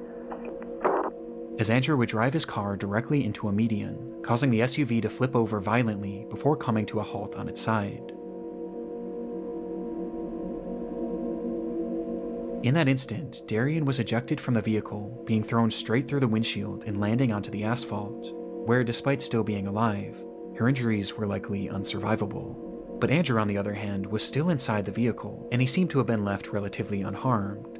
As perhaps being boosted by adrenaline, he quickly tried to crawl his way out of the car in a desperate attempt to check on Darian, with Officer Feaster's dashcam capturing the entire ordeal. Though just as Andrew attempted to do so, we see Feaster step into the frame, where he suddenly draws his gun and, without saying a single word, fires 2 shots at Andrew, with one of the bullets appearing to strike him, causing his body to go limp as he falls back into the car. It happened in a literal instant, so fast that it's clear Feaster had most likely accidentally discharged his weapon, as there was no attempt at communication before the shot was fired, with Andrew clearly posing no risk to him, as both of his hands were being used to hoist himself up. From the footage, this all seems to be a horrible accident, and one that Feaster seemed to recognize right away, as he rushed up to the car, pointing his flashlight at the man that he had just shot, staring at him for over 10 seconds, trying to make sense of what he had just done, before he finally snaps out of it and uses his radio to call for backup. Though this is when this already dark video starts to become much more disturbing. I've got an unresponsive female. I got a male in the car refusing to get out. When Feaster makes this call, he never mentions the shooting, and instead he states that oh my gosh, what? The driver was refusing to get out of the vehicle. This is then followed by Feaster walking away from the man and pointing his flashlight to the ground, almost as if he was looking for something. Copy, give your cross on Black Olive. Pearson. Copy, Black Olive and Pearson. With some theorizing that the gun casing for his shell casings. Yeah. Though right then, another officer arrives on the scene and begins to survey the wreckage. I mean, they're why would you have to tell, like, be like, this guy died from a gunshot. No, there's a male in the car refusing to get out. Where, again, Feaster says that Andrew was refusing to get out of the car, making no mention of the fact that he had just shot him. It's clear at this point what Feaster was trying to do. He was trying to cover up his accident, but this suddenly became more difficult when Andrew started to speak. Okay, we got one. He's refusing to get out. Get out of the car, sir. Not shot, sir. Get out of the car. Andrew Thomas was still alive and had muttered to Feaster that he had been shot, but even to his face, Feaster denies it. Shortly after, Andrew then tries to tell the other cop what had happened. Sir, please come out of the car. This car is still on, and I don't want you to get hurt. Yeah, I was right there. I saw it. Did you get shot at the cantina? Who shot you? The cop did not shoot you. But understandably, this other cop wasn't believing him, as surely Feaster would have said something at this point. And so, the minutes start to pass. That's wild. And after 5 full minutes, Feaster continues processing the scene like nothing had happened, with the other officer being left to theorize that Andrew must have been seriously injured and was likely in a state of shock, which is why he was making all of these strange claims about being shot. He may be hurt in there. Yeah, I know he is. He's in shock at the very least. From here, the footage cuts, and we're only left with the audio from that same officer's body cam, as he attempts to get more information from Andrew. Sir, I need you to talk to me so I know you're okay. Sir, take a look at me. Did you bump your head? But by this point, he had gone completely silent.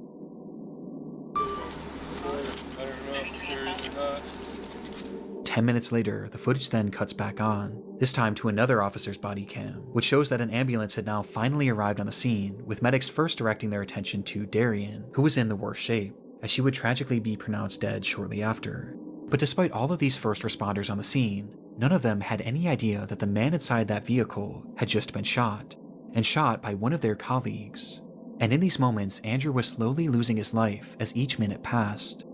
It would take 11 full minutes before Feaster finally confessed. Sir, you hold this scene, Manny, with me. We're going over to the canteen to find out if this guy...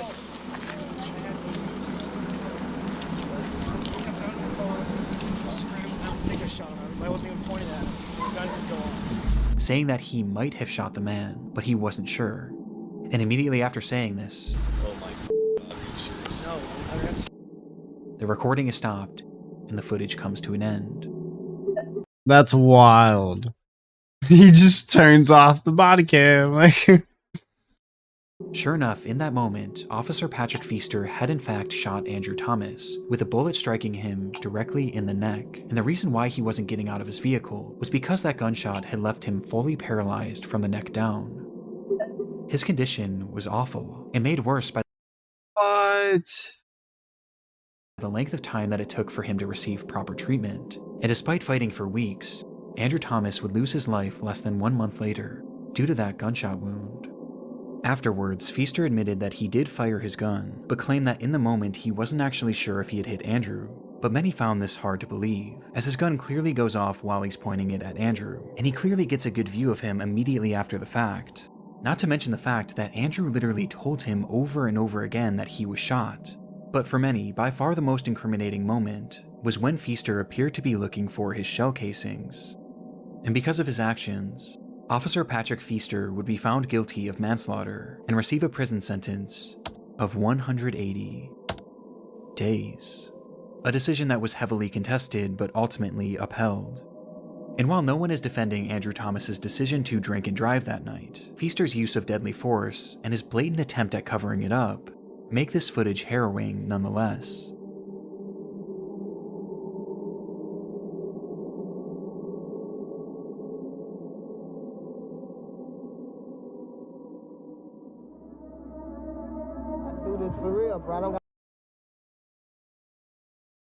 that's wild. He got 6 months in jail. Yo, what up, DT? No problem with giving back, man. I'm the only one out here with We're watching the darkest videos on YouTube. a show that's actually giving back, you feel me? And I got proof to show it. It's May 2013.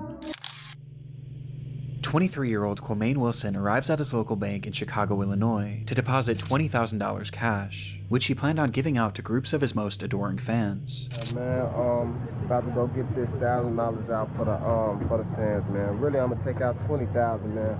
Just to show people, you feel me? I'm on a whole different level with this. To this point, Quamaine had carved out a respectable following on his YouTube channel, where he acted in a series called The Nick Story. One more word out your mouth, and that's your ass. That's your life. I'm gonna take it myself and put it in my graveyard with the rest of them. Along with posting music he made under the name Young QC. Out her song, but not until she's I know she will. I'm gonna get you. Based on his viewership alone, his success was apparent, and he wasn't shy about showing off the wealth that he claimed to have accrued as a result of it, posting photos and videos of himself flaunting large amounts of cash across his social media pages. But this video was by far his most boastful yet, as he would take that $20,000 and throw it into the air for all of his fans to fight over.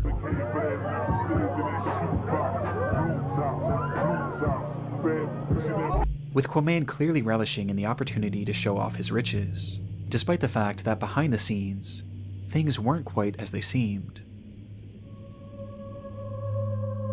The truth was, Quamaine had actually earned very little from his channel despite its viewership, with this being on account of his videos containing copywritten music, and the fact that he only had a dozen or so uploads.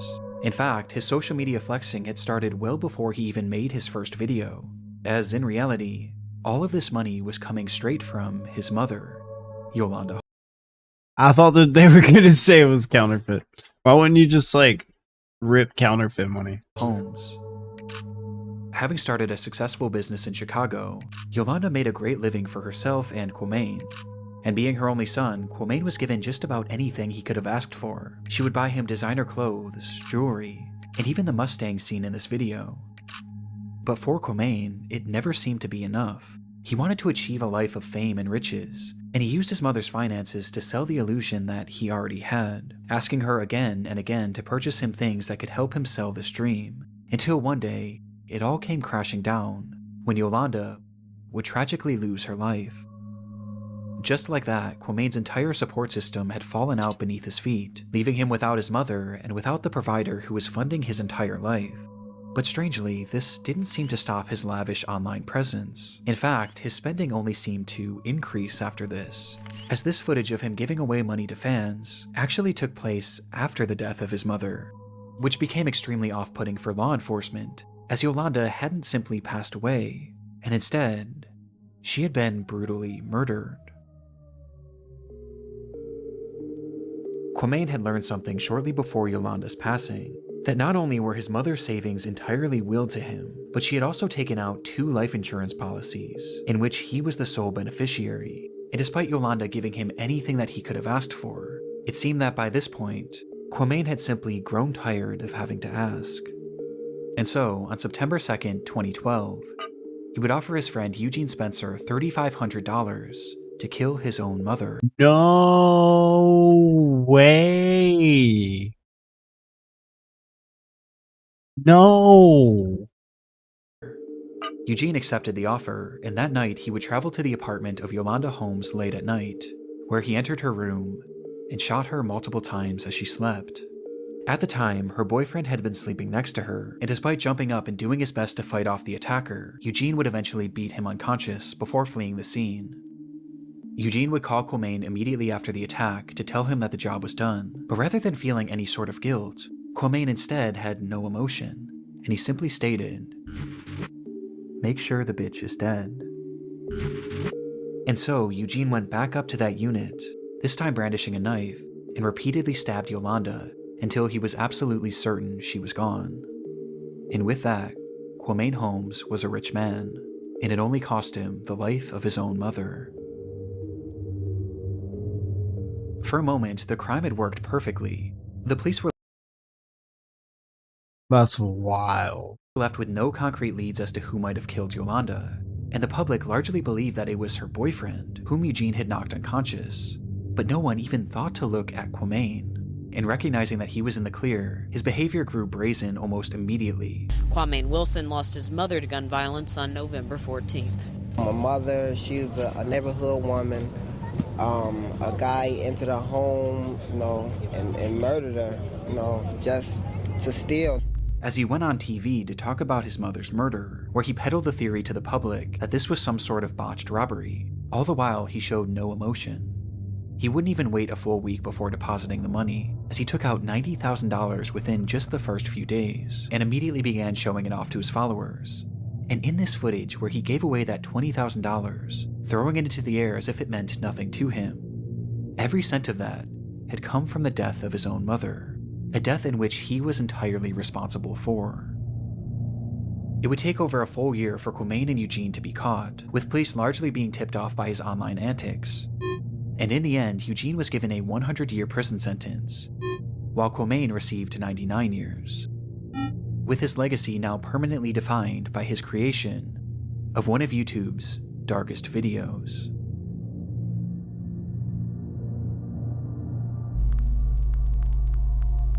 Yeah, that last one was wild. That's crazy. That's like the most evil thing I think I've ever heard of. And like, I've seen the videos of like the people becoming couples and becoming like serial killer couples and stuff like that. And like, like this, his mom gave him everything he wanted, but he didn't want to ask anymore. So he killed her. What the fuck? That's wild.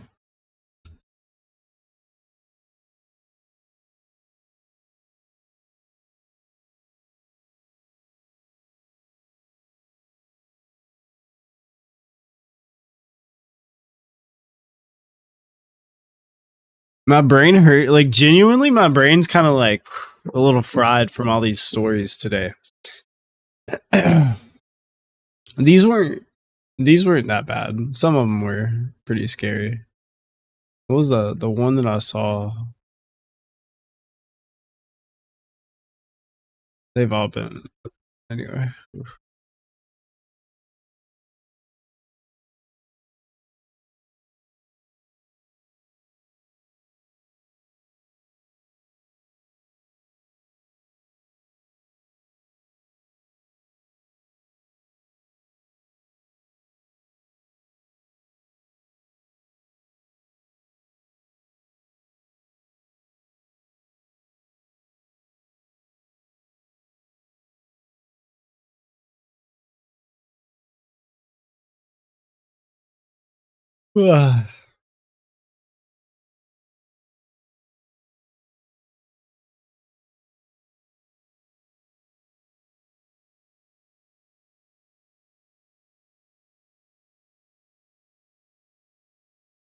That's crazy.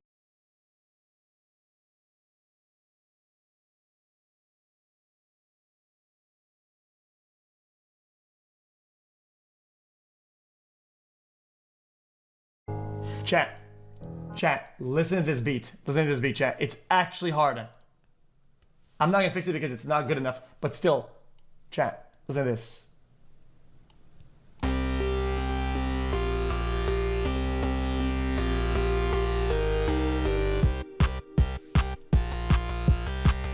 Wait, it's missing a bunch of shit there. Well, it's missing a bunch of components, but it's no problem. Chat, that's thoughts? funny. Chat, I'm getting bitter, no? Chat, you guys kind of like that or not? See, it's kind of getting bitter. Chat, I thought I cooked up with this little part here. Chat, when it stutters.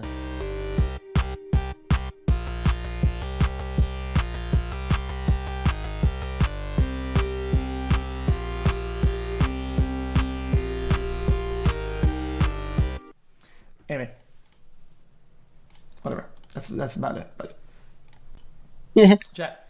I've been doing beats. I kind of give up on them because they suck. But I think the yeah, so days that you're cooking. The suck part is getting better and better. Yes. Someone called the police? Yeah. Hey, how you doing? What's up, man? You work here? Yes.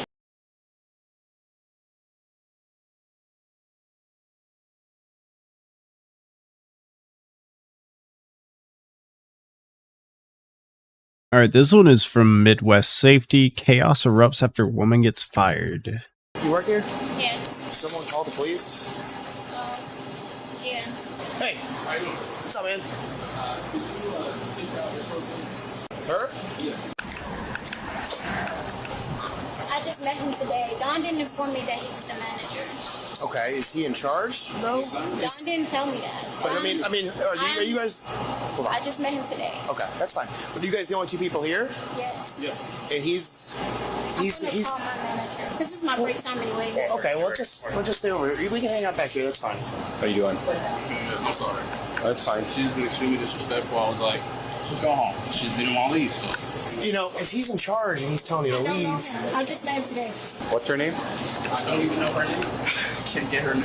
Oh, is this her first day? It's first day with me, at least. I know I've heard from other manager that she can be a pain. Okay. Hello. Hi, Don. She's on the phone with the boss. Yeah. She's only there. She only worked there 2 weeks. Okay. So he's definitely the one in charge there. Does he not know him? What? Does he know her name? He's like a manager. He came from another store, so he doesn't. Yeah. You said he's from another store, but I didn't know that. I don't know what's his issue, but he keeps jumping in front of me and jumping to my register, and I told him I didn't like that. What was she doing? She's making their day harder than it has to be. Like, there's one older gentleman, like around 50, 60. He has his ID because he's buying like cigarettes or something. And instead of just scanning the ID, she just, you're like, can I hold it in my hands? Can I hold it? He's like, you can't just scan it. It's right here in my hand, you know, like just scan the card. They just start back and forth and back and forth. I said, it's gone because I'm not dealing with it. She already had 4 people walk away, and those one of them were regulars. Then he tried to send me home, and I told him I'm not going home unless Don tells me to, because you're not my manager. Can I talk to her real quick? Yes. Hi, how are you? Your other employee here, he called us because I guess whatever issue they're having, he wanted. What's your name? He wanted Shaquila to leave for the night. She didn't want to leave, so now we're here. You're going to have her go ahead and leave for the day because they're obviously not going to work well Okay. together. We'll explain that to her, and obviously, you know, you'll have to talk to her at a later time, okay? Okay. All right, you have a good rest of your night, ma'am. I'm not done talking. I need to make sure. You can call her back in a few minutes, but at this point, you gotta go, okay? You have to leave for the night. She's gonna contact you again. Maybe you guys can talk about it tomorrow, but she doesn't want you here either. She wants you to go. She didn't say that. She Wait, is there actually 15 more minutes left in this video? Does she not just leave? That's all you had to do was leave? She just said that to me, that she's to tell you to leave for the night. We're gonna need you to go, okay? Hello? He exaggerates more than the customer. Can we finish this conversation at a later date? He wants you to go. She's saying you gotta go. Let's just get our stuff and let's just go for the night, okay? All right, Don. Am I not to return Monday? All right. We good now? Very well. No. I know you're upset, but you know, maybe you need to look for another job, find something else, you know? You don't have to stand here like I'm a criminal. I'm not saying that you're a criminal, I'm just waiting Okay, for so you. why do you need to escort me out if I'm going to leave? Well, It's not okay, like Shaquila, you're not going to start arguing with me, okay? I'm just waiting for you to come. Y'all not going to Okay. stand here like I'm... They want you to leave. Okay, and I'm going to leave. Okay, well, let's go. We'll leave when they leave, or when you leave. We've been rude to you or any type of way to you? We've been very patient. We've been very patient with you. Excuse me. All right, let's go. You're not escorting me off the property. You're not doing that. Oh, Shaquila, there's no reason to act like this. If that's the case, I would like to file a complaint. A complaint for what? Because he's filing charges against me. No one's filing charges against you. Hey, stop. Please. Just don't even talk to her. Just don't even engage. I just want her to go. I was already in for this.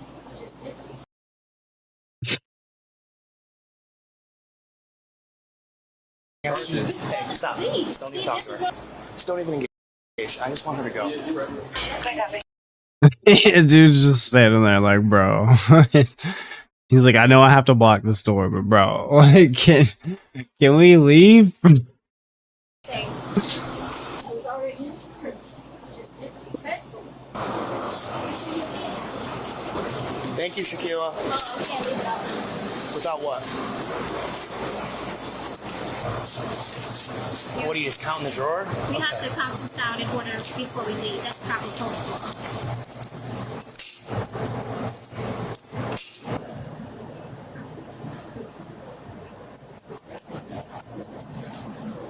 Are you almost finished? We can't sit around here waiting forever for you to get this done, okay? Be almost done?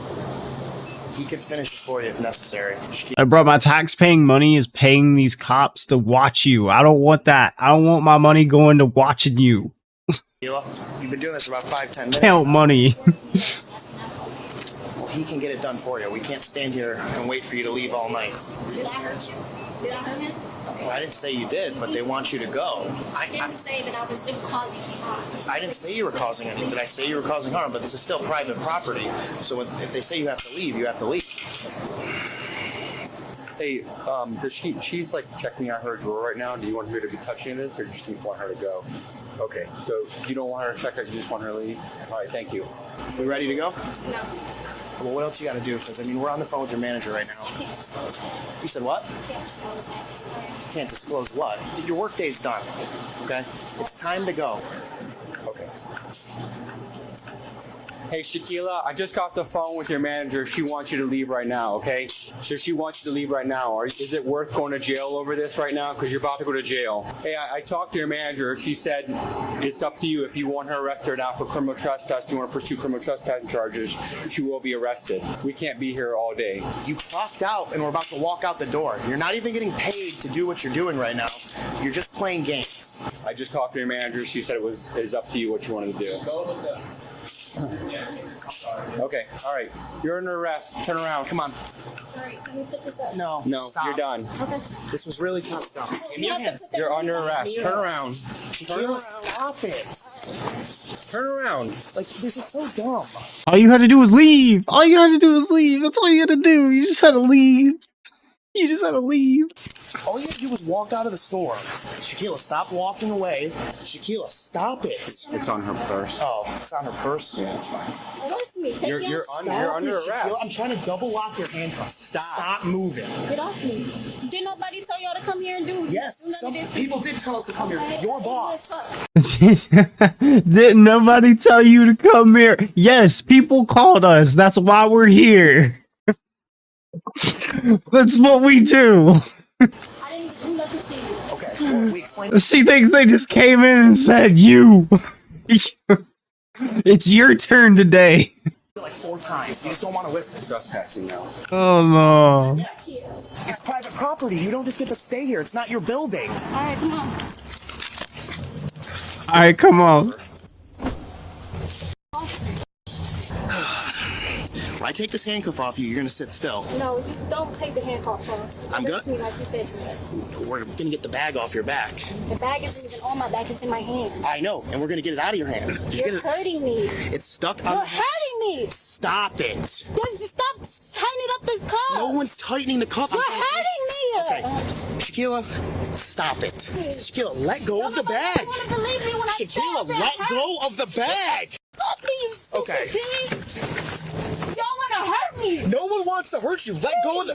Okay, we're just gonna. Thank you, Ben. It's gonna cut it off. Like, all you had to do was leave. That's all they wanted you to do. They just wanted you to walk out of the store. They were like, hey, you can't be in the store anymore. And you were like, bruh, but I gotta be in the store. And they were like, bruh, but no, you can't be in the store. And you were like, bruh, I'm gonna stay in the store. And they were like, all right, well, shit, we're gonna arrest you. Don't you cut my fucking bag. Don't threaten me like that. That's a threat. It's not a threat. It's Shut the fuck up and close the door and do what the fuck you gotta do. Dumb. Yo, peek. Ow.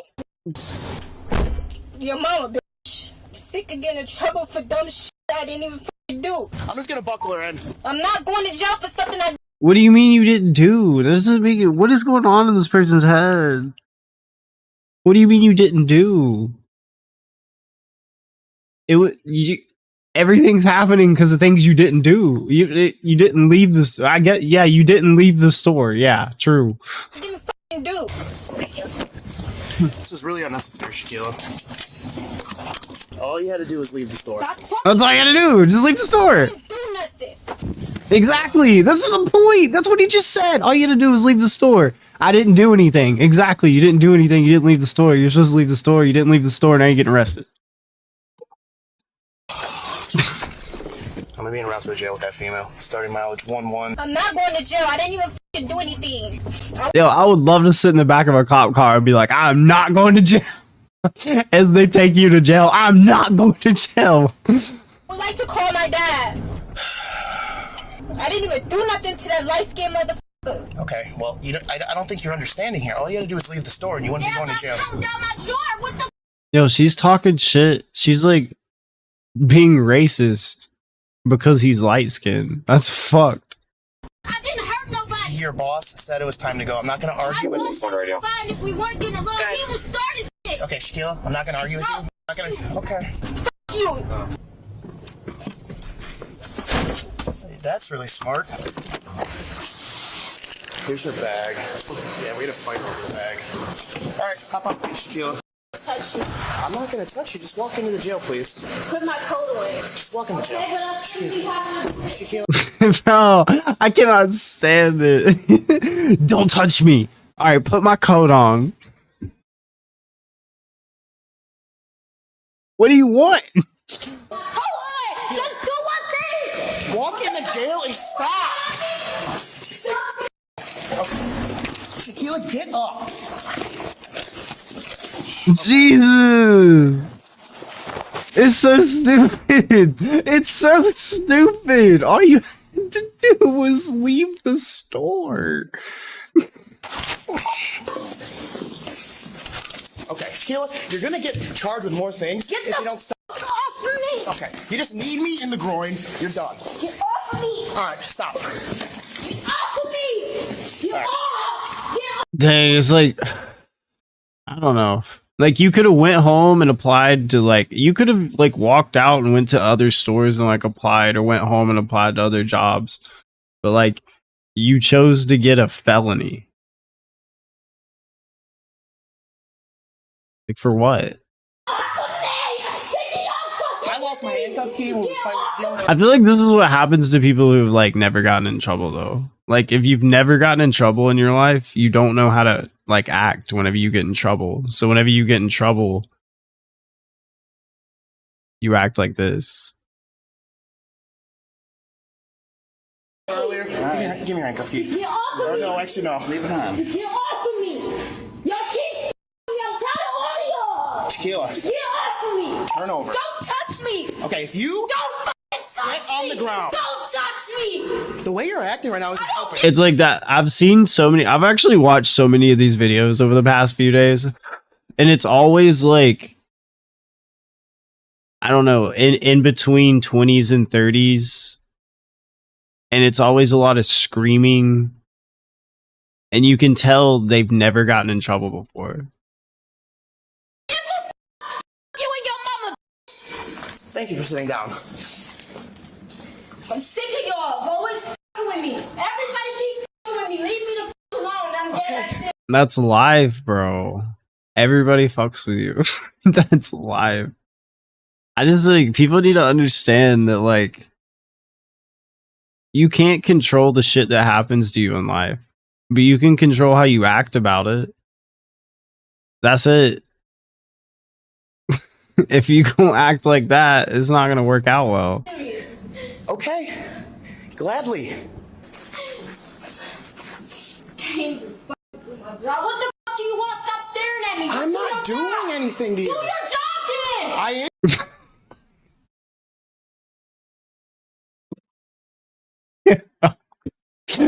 I'm not even there.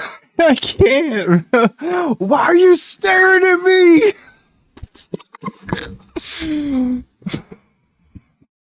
Whoa. I am doing my job. We're waiting for the corrections officer to come downstairs. Stop acting like a child. You are a child. Yeah, okay.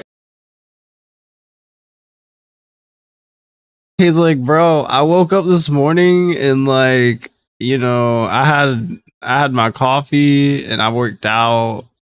I don't know. I went to work. I got my hair cut. We were having a good day today. And then I met you. You your mama's child. You're right. You're right, I am. Where'd you find that? Oh, thanks. Right. I'm 24 from get-go. That deal I just when they closed. And it kind of like, it's, I feel for, like, cops that, like, have to deal with this, because, you know, they go home at night and they're like, bro, this is all I can think about. This crazy lady that was screaming at me all day. And then they go home and they talk to their wife about the crazy lady screaming at them, or the crazy guy screaming at them, or the crazy naked guys running through the woods, or it's just like, bro, that's crazy. It probably wouldn't happen that often, though. 29 hours. Trespassing. Oh, that's trespassing. This is my f***ing job. Stop saying that dumb shit. Better sit down. You're just gonna. No, you shut the f*** up, you pig. Stop f***ing laughing like it's funny. I'm definitely not laughing. Trust me. I'm tired of it. I don't think anyone's laughed, like, the whole time. I don't think anyone's laughed at anything. I don't think any of this has been fun. I don't know what she said. I don't think any of this has been very funny. It's just been screaming. I mean, to me, it's hilarious, but, like, to them, it's not. That would not be funny. Evan, the charges are trespassing. I'm not f***ing Tequila, trespassing. just sit Stop down. saying that dumb shit. Don't touch me Then before I don't step walk on your at me. face. Then don't walk at me. Sit down and be quiet. I don't like you. That's I fine. thought you was a f***ing threat. I'm not threatening. I'm dead ass serious. I don't f***ing like you. Okay. All right. I love how she says that, like, it's like, I don't like you. Okay. Stay the fuck away from me. I'm dead ass serious. All right, listen. That's crazy. Are you gonna stop standing up and coming at Stop us? talking to me. You already know. I don't know anything. Stop talking to me. Go say that. The sooner you cooperate, the sooner you get out of here. Just do your job. Is everything Just do fine? your job. Just do your job. Looking at me stupid ain't gonna get you nowhere. Just do your job. I'll be back. Don't touch my ass. I'll take your handcuffs off. Hey. Don't snatch my arm. I'm not moving, so get up. Trying to bite me? Get off me! Get off me! Get off me! Get off me! Bro, she's gotten up out of that chair and just like moved around so many times. I'm very surprised that they just keep letting her sit back in the chair. Like, you know she's gonna get up again. Trying to bite me. Get off me! Get off me! Get off me! Get off me! What the f is that smell?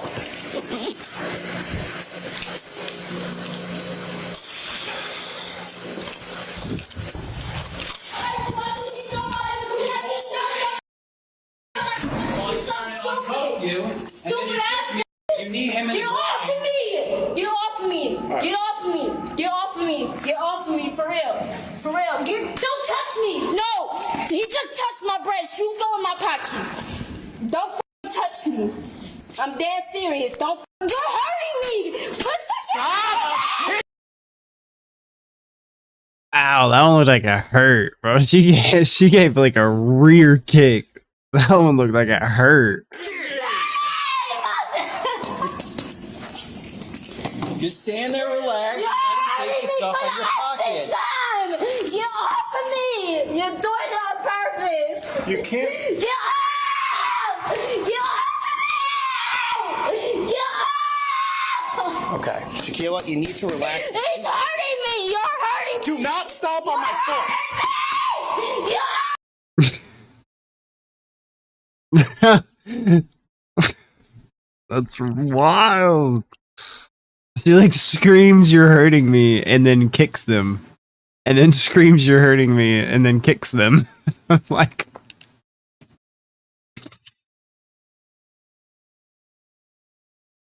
yeah, you gotta stop kicking people. Like, what? Watch, she's gonna try to bite you. I'm about to call my dad. Well, you're not gonna do anything. I'm about to call my dad. Bro, what do you think your dad's gonna do? I want to talk to my dad. What do you want? I want my dad. What'd you say? Put her in the chair. Okay, come on. Yeah. Come on. Yeah, that's what I was thinking. That's what I was thinking. This is what I was waiting for. I've seen so many of these. Yo, this chair. She is about to freak out. Sit down. Sit down. I want my dad. All right. This is, oh my gosh. My dad. Sit back. Like, power level is about to hit 10,000 right now. Sit back.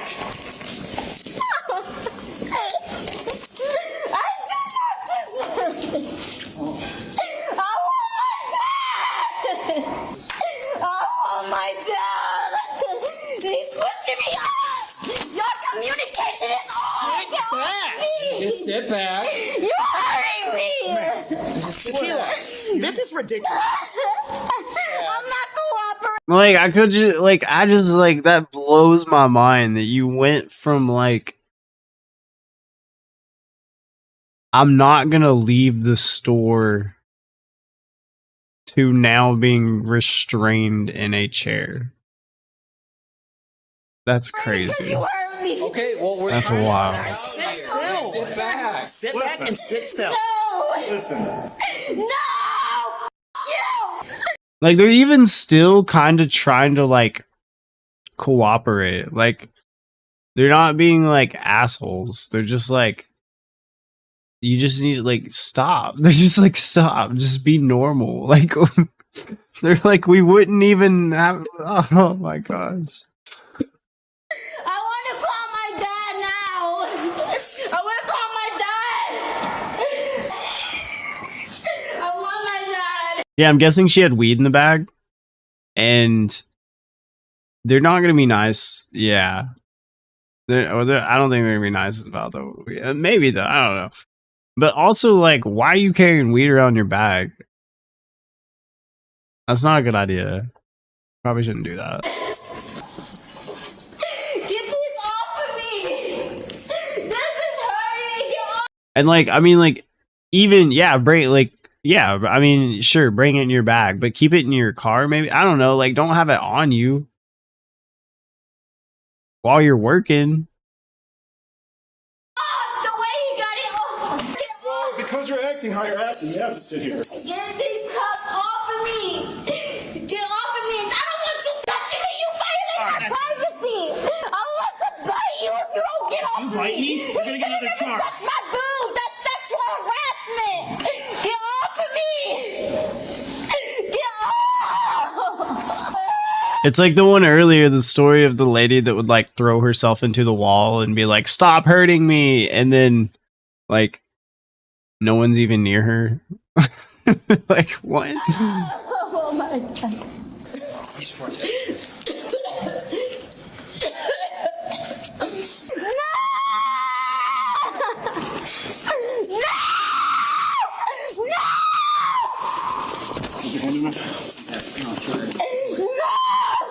Her legs up. Get off of me! Get off of me! Get off of me! Yeah, it's like you used to work at a gas station late at night and used to bring a blunt or two. True. I worked at freaking I worked at IHOP for a while. I used to smoke so much at IHOP. But dang, I forgot what I was gonna say. I started thinking about IHOP. I want some pancakes now.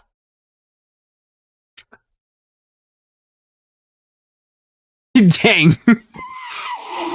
Get these off of me. Nah, it's gone. Thank you. Hey, how'd you get... Okay. I'm not even doing that to stop trying to He said now I want crepes. Crepes. I didn't like the crepes as much as the pancakes, but I did love the crepes whenever they would put the like the fruit filling and stuff inside of them. I would always go in the back. I wasn't a cook. I was mainly a server, but I would go in the back because I just made friends with everyone. And like if I was working late at night, I would just make like special chorizo burritos. And then my friend that worked at late night, he made better ones. So then he would make them for me. And one time, it was so wild to me, like that place, because I became like kind of friends with everyone. And like I would go up there whenever I wasn't working, like on my day off. Me and my friend would go up there. We would get like, I don't know, like a few grams from the guy down the street. And then we'd go to IHOP in like regular clothes and walk in the back and make ourselves food. Like, I'm like, we would have gotten fired so fast if any, like, well, I guess there's only like one person that really would have fired us, but like, it's like, that's so dumb. No one cared. We were also like the cleanest people there. I'm not even gonna lie. There were some pretty bad people there. But we were like, we would always dress like super, super nice. I mean, not super, super nice. Like IHOP super nice. Like the button-up shirt and shit. Get off of me! Get off of me! Get off of me! I don't give a f***. I'll bite your fucking mouth off, you stupid. I used to walk over and bring a blunt for third shift and play Buzz. Yeah, or like go up there at night and be like, yo, I brought a blunt, you know, you guys make me some food. I got the blunt, like we make a trade. You're hurting me. Why did you tear my nails? You're doing it on purpose. Get off of me! Get off! I want to call my dad! I want to call my dad! You're treating me so bad. You're trying to bite us and you're kicking us.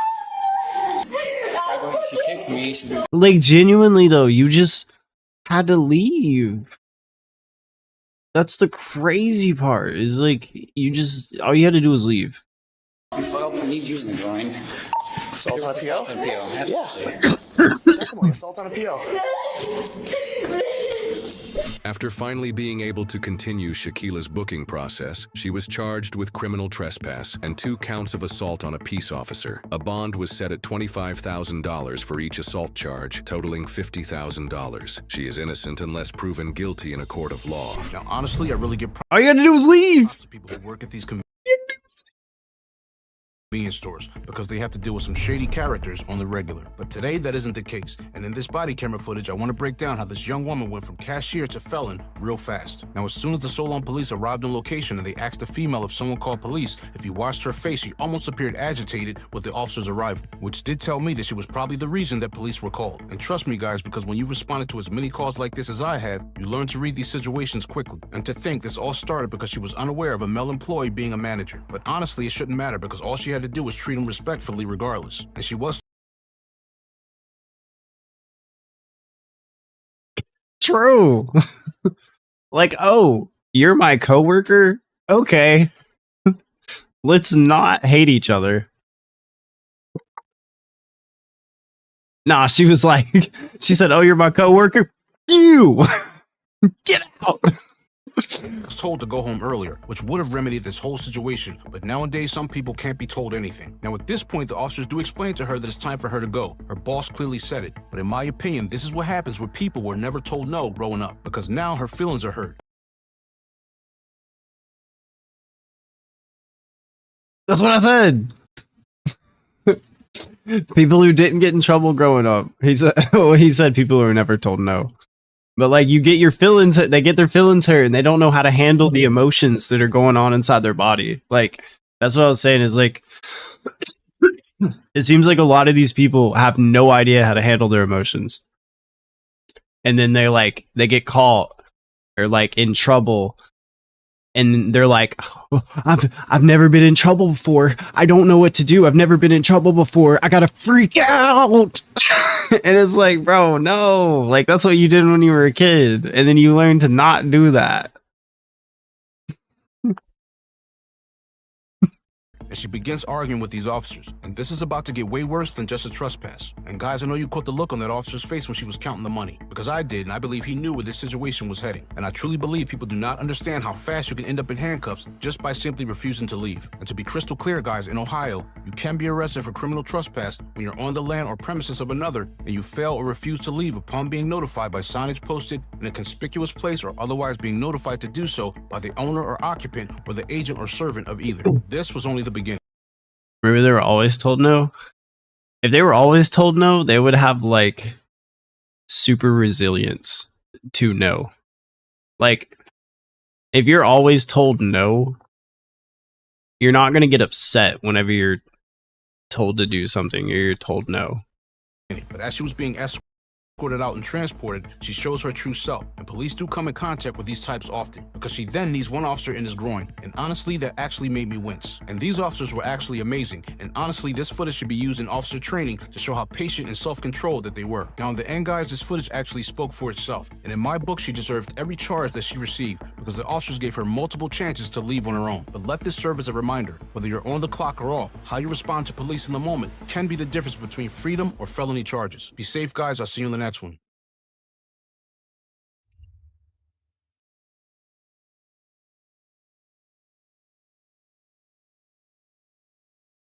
Yeah, I feel like your emotions and your feelings are like a muscle. Like the more you're rejected, the more you have resilience to it. Same thing with everything else, though.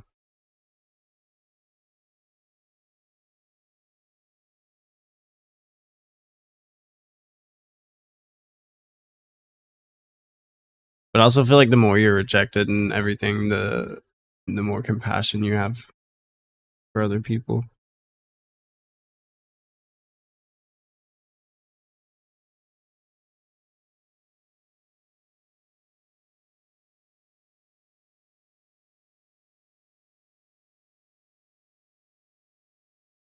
No, I don't watch any. I watch stuff that, or I guess If Asmongold's the thing that Asmongold watched, yeah.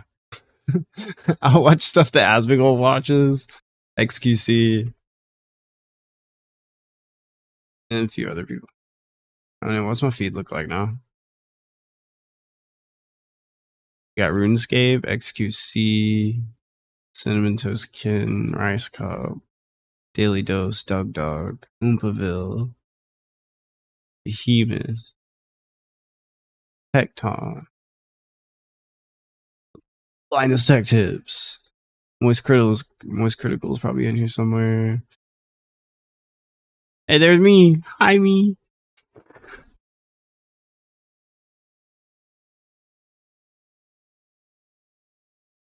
What? That's 42 minutes.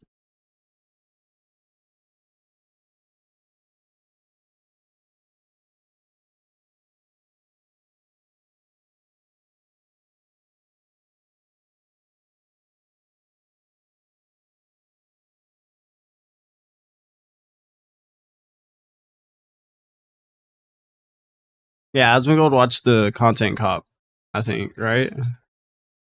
Oh, no, he watched both. He watched the Nuke and the Cop, right?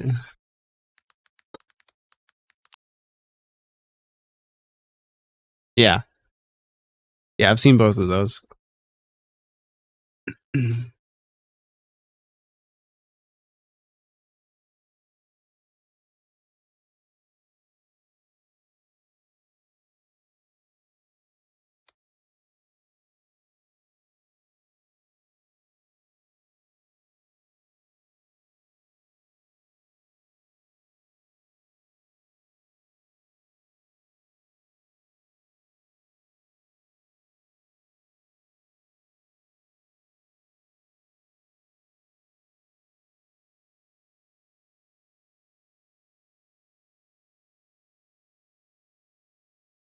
Someone watched it, because I've seen it, but I haven't seen an actual video. Yeah. He watched it 8 days ago. It has 1 million views. Yo, Content costs 6.8 million? That's crazy. It wasn't even good.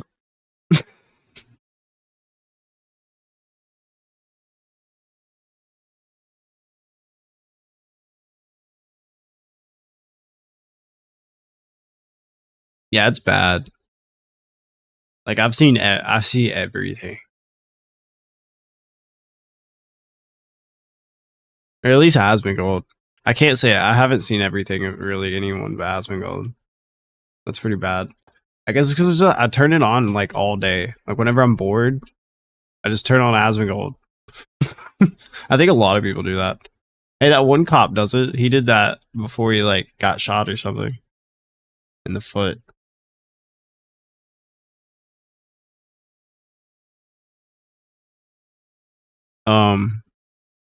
Oh yeah. We're gonna do some CMs.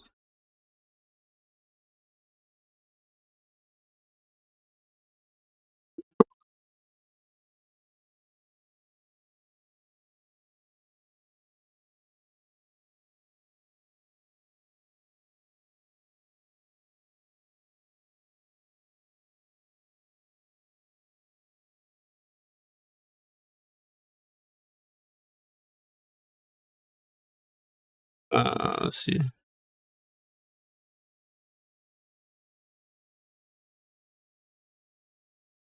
Okay, I'm going to. I feel like I don't know a better way to do this, so I'm just gonna restart the stream so I can like change all the information and shit, and then I can also save it as a video.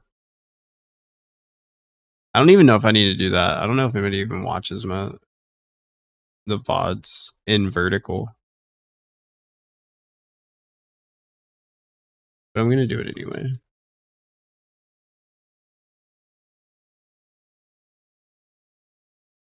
Why is that there? Oh. That was a 1 second stream.